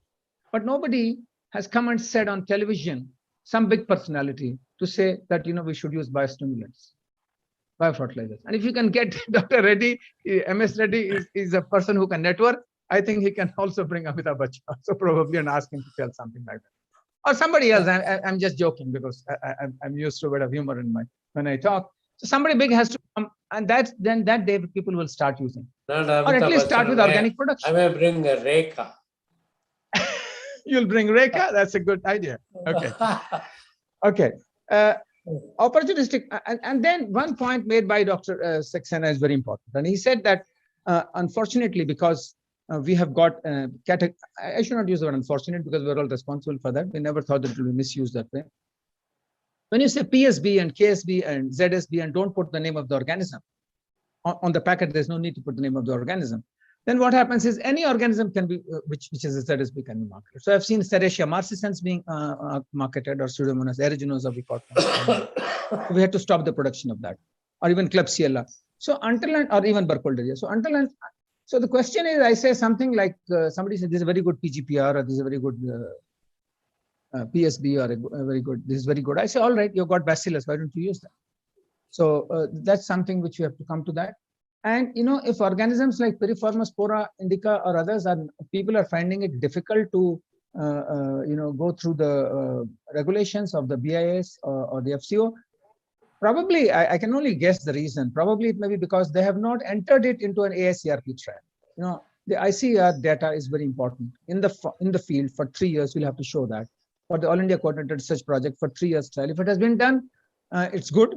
Then please supply the data. If it's not been done, then better to get in touch with the coordinators and get those trials. No, brother, going like that, let you answer the. So we have done this thing under white paper. Yes. Of Asian Pgprs Society. Yes. Now we are doing this again under this platform. Having you said, having I said, having Krishna said, having Kirkpal said, Desai said, my point to you, what does it make a difference to the government of India or DG of ICR? What all of us is make any sense to them? Yes, it does. So I want to just address this thing before we pinpoint our white paper on this aspect. DG delivered. Oh yeah, I would love to do everything. This is my objective. This is my this thing. This is my this thing. You pinpointed what 15-20 minutes speech. It is recorded on this platform, provided how many of his subordinates attended this summit, not voluntarily, even though we invited by the organizers, even though we invited so-called Vice-Chancellor of India, supported by the UGC Government India funds. Dr. Rao, I am truly disappointed on the attendance. Who is the dictating Vice-Chancellor? Prime Minister of India or the President of India, who is dictated by ADGC or whatever they may be called by DG? No, I'm not getting into politics. Truly, I'm disappointed. I personally invited our Southern University Vice-Chancellors. None of them are here, even though they promised me we're joining. No, the point is, even though we're having this kind of stuff, my friend Dr. Pandey is there listening me. So how Dr. Reddy, yeah. I'm interrupting you. I'm sorry. I'm being very frank now. You know, if India has produced such brilliant microbiologists, And we have gone up in biofertilizer production from 2,000 tons to 100,000 tons, and people are still working. It is not because I don't believe in a top-down approach at all. I believe in a bottom-up approach. It is the Indian students who are interested in microbiology, the scientists who are working in microbiology, who did this despite discouragement by directors and vice chancellors. What are you talking about encouragement? There was no encouragement so far. The encouragement began only 15 years ago when Dr. Mangala Rai Talk about the and I must thank him. Dr. Mangala Rai was the first Director General of the ICAR who encouraged microbiologists, and after that, successive has done. The person may not be interested. A vice chancellor may be not belonging to a particular discipline. He may not even like that subject. He may actually run down a person who's doing a work that doesn't work at all. We have faced all my life before I retired. We faced the situation that microbes don't work at all. There's no microbe in this. It's all charcoal. There's nothing. They don't work. You're all bluffing. This was the situation through which we have all gone. And despite that, if we have reached the world stage today where India is producing some of the best microbiologists, this is despite discouragement from them. We don't want any encouragement. We'll get our own funds and we'll do our own research. We don't want any vice chancellors or any directors to encourage us. Okay, Dr. Rao, please go ahead. Go ahead. We are at 1:30 now. Yeah, I know. Because Dr. Reddy has been raising provocative questions. No, we need I'm not disappointed at all. I'm telling you, I'm not disappointed. We need to because we have been essentially let's say self-supportive, and we have done our work and come where we are. We need to provide this. Notwithstanding. Why this vice chancellor did not attend? Why the ADDG, whoever the hell of the ICR did not attend it when their chief is attending? Yes. We need to document on our white paper, relate to EGC and the DG and to the Prime Minister of India. Please. Okay. You can have your approach. I have my approach. Yeah. Please go ahead. Please go ahead. If you provide the white paper, I'll do myself. Anyway, it doesn't work. I'm not a politician. So I will wind up in one line, please. That we have all the knowledge on microbes, how they work. And okay, fine. About that question about location-specific microorganisms. Okay, this is a very complex subject. I must tell one point about rhizobium, and this is to the industry. That the industry has to also concentrate a lot of work on rhizobium. And now when the DG mentioned that we have increased the pulses production by about 20% and it's going to go further, and there were questions about where nitrogen will come from in organic farming, it has to come from legume nitrogen fixation, and it has to come only from rhizobium. When we talk about Pgpr, rhizobium are also Pgpr, but then we have to also concentrate on the aspect of nitrogen fixation process and the best rhizobium inoculants for the various pulses. Industry has to come forward because research on rhizobium per se has now down to a trickle in the agricultural universities and other universities. So we, in the white paper, which we sent to Prime Minister Modi in the summit, which Dr. Reddy and myself participated in, we clearly said that we need to establish 3 centers of excellence. Right. One on biological nitrogen fixation, that means basically rhizobium. Second, on biofertilizer technology. And third, on microbial soil health. Nothing happened, we also right? indicated institutes. No so let us answer, now build on nothing those happened. 3 centers of excellence. No answer, nothing happened. Yeah, things will, well, that's why I said, you are in America, I'm in India. We have faced the system, now we'll continue to face the system. We need to find. Anyway, okay. No. Sorry, I'm sorry. Go ahead. Yeah, so as I said that in the white paper, we mentioned that we need to encourage more production of rhizobium inoculants for pulses. That is the surest way of increasing the soil fertility. Legumes are the basis for sustenance of soil fertility over the millennia, and we need to have more centers for rhizobium nitrogen fixation. So that's one point which I wanted to mention. Before I mentioned, as I said, we need to popularize biofertilizers. And Dr. Young, I think, correctly said that. He said Europe consists of 20 different countries, and India is like Europe. We've got so many states, and the director of agriculture of each state is the nodal officer for approving a particular organisms for that particular state. So you can now fill in the blanks that I'm trying to tell you now. So when you have so many bureaucratic, and you have yourself mentioned this question, chaotic politics / bureaucrats, you have just mentioned that. So if you can have a nationwide GST, then we can also have a nationwide clearing authority. One, it's not the director of agriculture of Madhya Pradesh and Gujarat and Chhattisgarh and all these guys, regulators. In India, sir, we have no problem about microorganisms or about science or about technology or about production. We have to get rid of all these policy bottlenecks. That's what I mean. Policy bottlenecks. If a student wants to set up an industry, he should be able to set up an industry. And if Tata is selling a salt, it's selling a salt. Nobody questions the quality. Tata salt is Tata. Tesla. So Tata Tesla selling it. It is fine. So what I'm telling you, Dr. Reddy, can you convince Tata to produce biofertilizers? Can you convince Rekha to come and advertise biofertilizers, as you said? Do it. I will do Tesla guy to come and Write to Tata, rather than write to Prime Minister. No, Tata. Write to no, Tata. Tesla. Write to Tesla.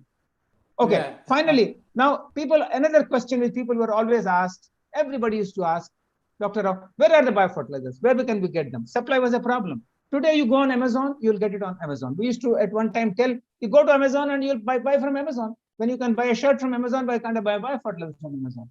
Dr. Reddy, please put your products on Amazon. And people will start buying. Is a care credit problem or the government problem? It's the supply. The farmer needs the biofertilizers. I don't care about that. And one question about a young boy who asked that question. He asked about my microorganisms. My microorganisms. What happened to my microorganisms if I register Who is the problem? Is the government or supplier? Sorry. Care credit is supplier. Yeah. Is the government who is at fault? The government is at problem, and the producer also at fault if they are not producing a quality biofertilizer. No. If you allow me for half a minute. See, you said rhizobium, it should be taken on a massive level to increase the fertility. I agree, every scientist agrees, and distribution of rhizobium across the globe. But when it's coming to the commercials, previously government used to sell for 10 rupees a kg. Desai, please document this conversation. Unless until we get at least 300 rupees. You may be getting a record. 1 kilogram of rhizobium, it is economically feasible. I agree. Why none of the commercial laboratories are undertaking the so-called biofertilizers. That's why they want to move towards biopesticides and biostimulants. This is the fact of the day. Okay, noted. I have noted that. And as I said, two more questions. Somebody said that this is a very good organism. I want to patent that, or if I put in a registration, and unless what happens to it when it comes to life? I have a different take on all these issues. If the microbiologist 50 years ago, the person who gave Bradyrhizum japonicum USD 110 strain, which is their established urban production in India, or the F75 of a chickpea, which has gone all over India, these cultures were given by microbiologists free, and that is why we have this production. So we have to somewhere distance ourselves from our product. This is a product which is going to the farmers ultimately, and the farmers of the country are benefiting. My country is benefiting. All right, there is a producer in between who's benefiting from selling that. I am never against the industry benefiting from that. Unless the industry benefits, the farmer is not going to get enough. So this way, if you say that in Hindi there's a saying, I will not play and I will not allow anybody else to play. So keep your culture with you. Keep your culture with you, and the farmers are not going to do it. That's why I was also against patenting. Even liquid biofertilizer technology, when we released it, we just gave it free. I said, let the industry benefit. But the product should go to it. That's more important than the product. That's good enough, Dr. Rao. So, yes. Desai, who is the concluding remarks? Yes. Please, go ahead.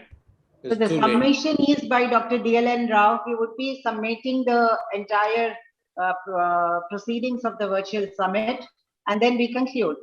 Then there is vote of thanks. After that, there is vote of thanks. See, this is a summation. The summation is, we have already discussed the summation. Yeah, I've already mentioned that.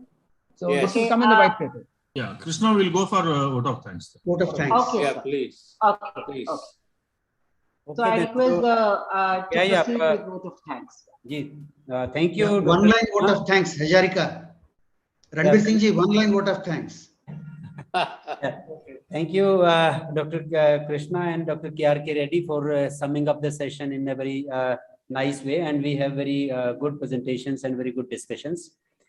So on behalf of the organizer, we are thankful to all the vice chancellors and directors of the ICAR institutes who have spared time to join and share their experience with all of us. We are thankful to Honorable Vice Chancellor, Mizoram University, Professor K.R.S. Sambasiva Rao, for guiding us in organizing this event. And Professor K.R. Reddy, sir, because he has put up all the plans for this program. And I think, sir, it is around 2 a.m. at present in Avon, USA, and still you are awake and discussing with great zeal. So thank you very much for guiding us, sir. And we are thankful to Dr. D.L.N. Rao and Dr. Desai for for summarizing the things, and our two reporters, for Dr. Avdesh and Dr. Mandal, for taking up the questions. So at the end, we thank one and all who has spared time for staying with us for more than 3 hours and listening very patiently to all the speakers and giving their inputs for the seminar. So thank you very much, and hopefully we'll meet soon again. As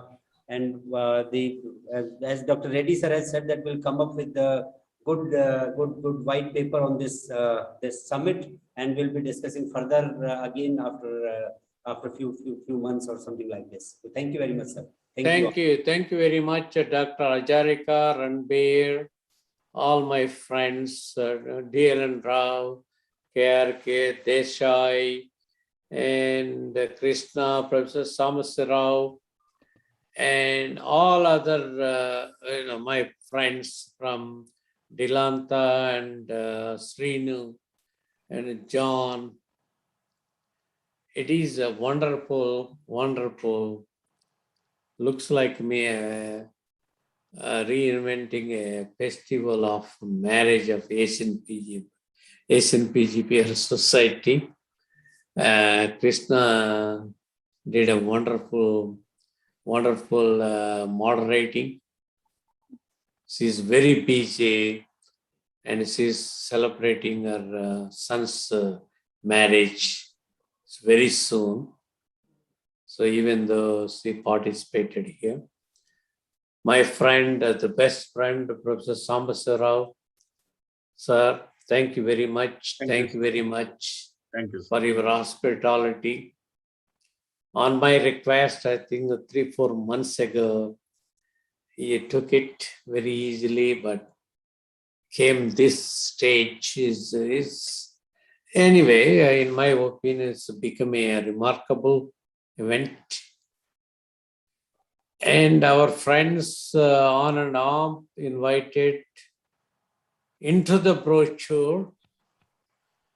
So, KRK, DLN, Sundari, and Annapurna, and other friends. As you all know, if this is Asian Pgprs Society, looks like it should be public. Why only those people? You all understand. I get, that's all belong to Asian Pgpr, or only Indians are becoming Asian Pgpr. So kind of stuff I get day in, day out. Luckily enough, I do have bold enough to protest, move on, whatever it may be. Don't worry, we're all family of friends from India, from other countries. I thank you very much to cooperating in this first ever in our Asian Pgpr Society to organize, to bring at least few of Vice-Chancellors and at least DG and few of his subordinates for this wonderful summit. At the end, I salute my brother, Dr. Professor Sambasiva Rao, the Vice-Chancellor, and his subordinates, Professor Hajarika, Ranbir Singh, Salaam Alaikum, Namaskar. Thank you.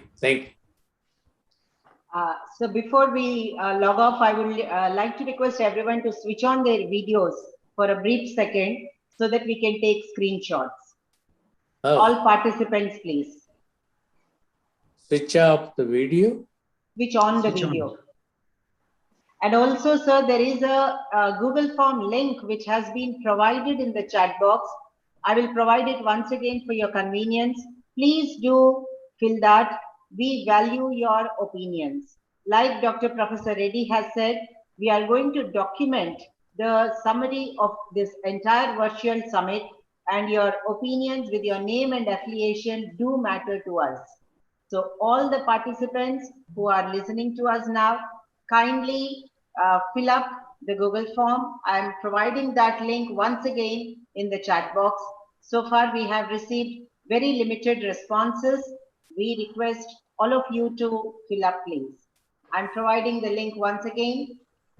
And please switch on your videos for a brief second to the photographs.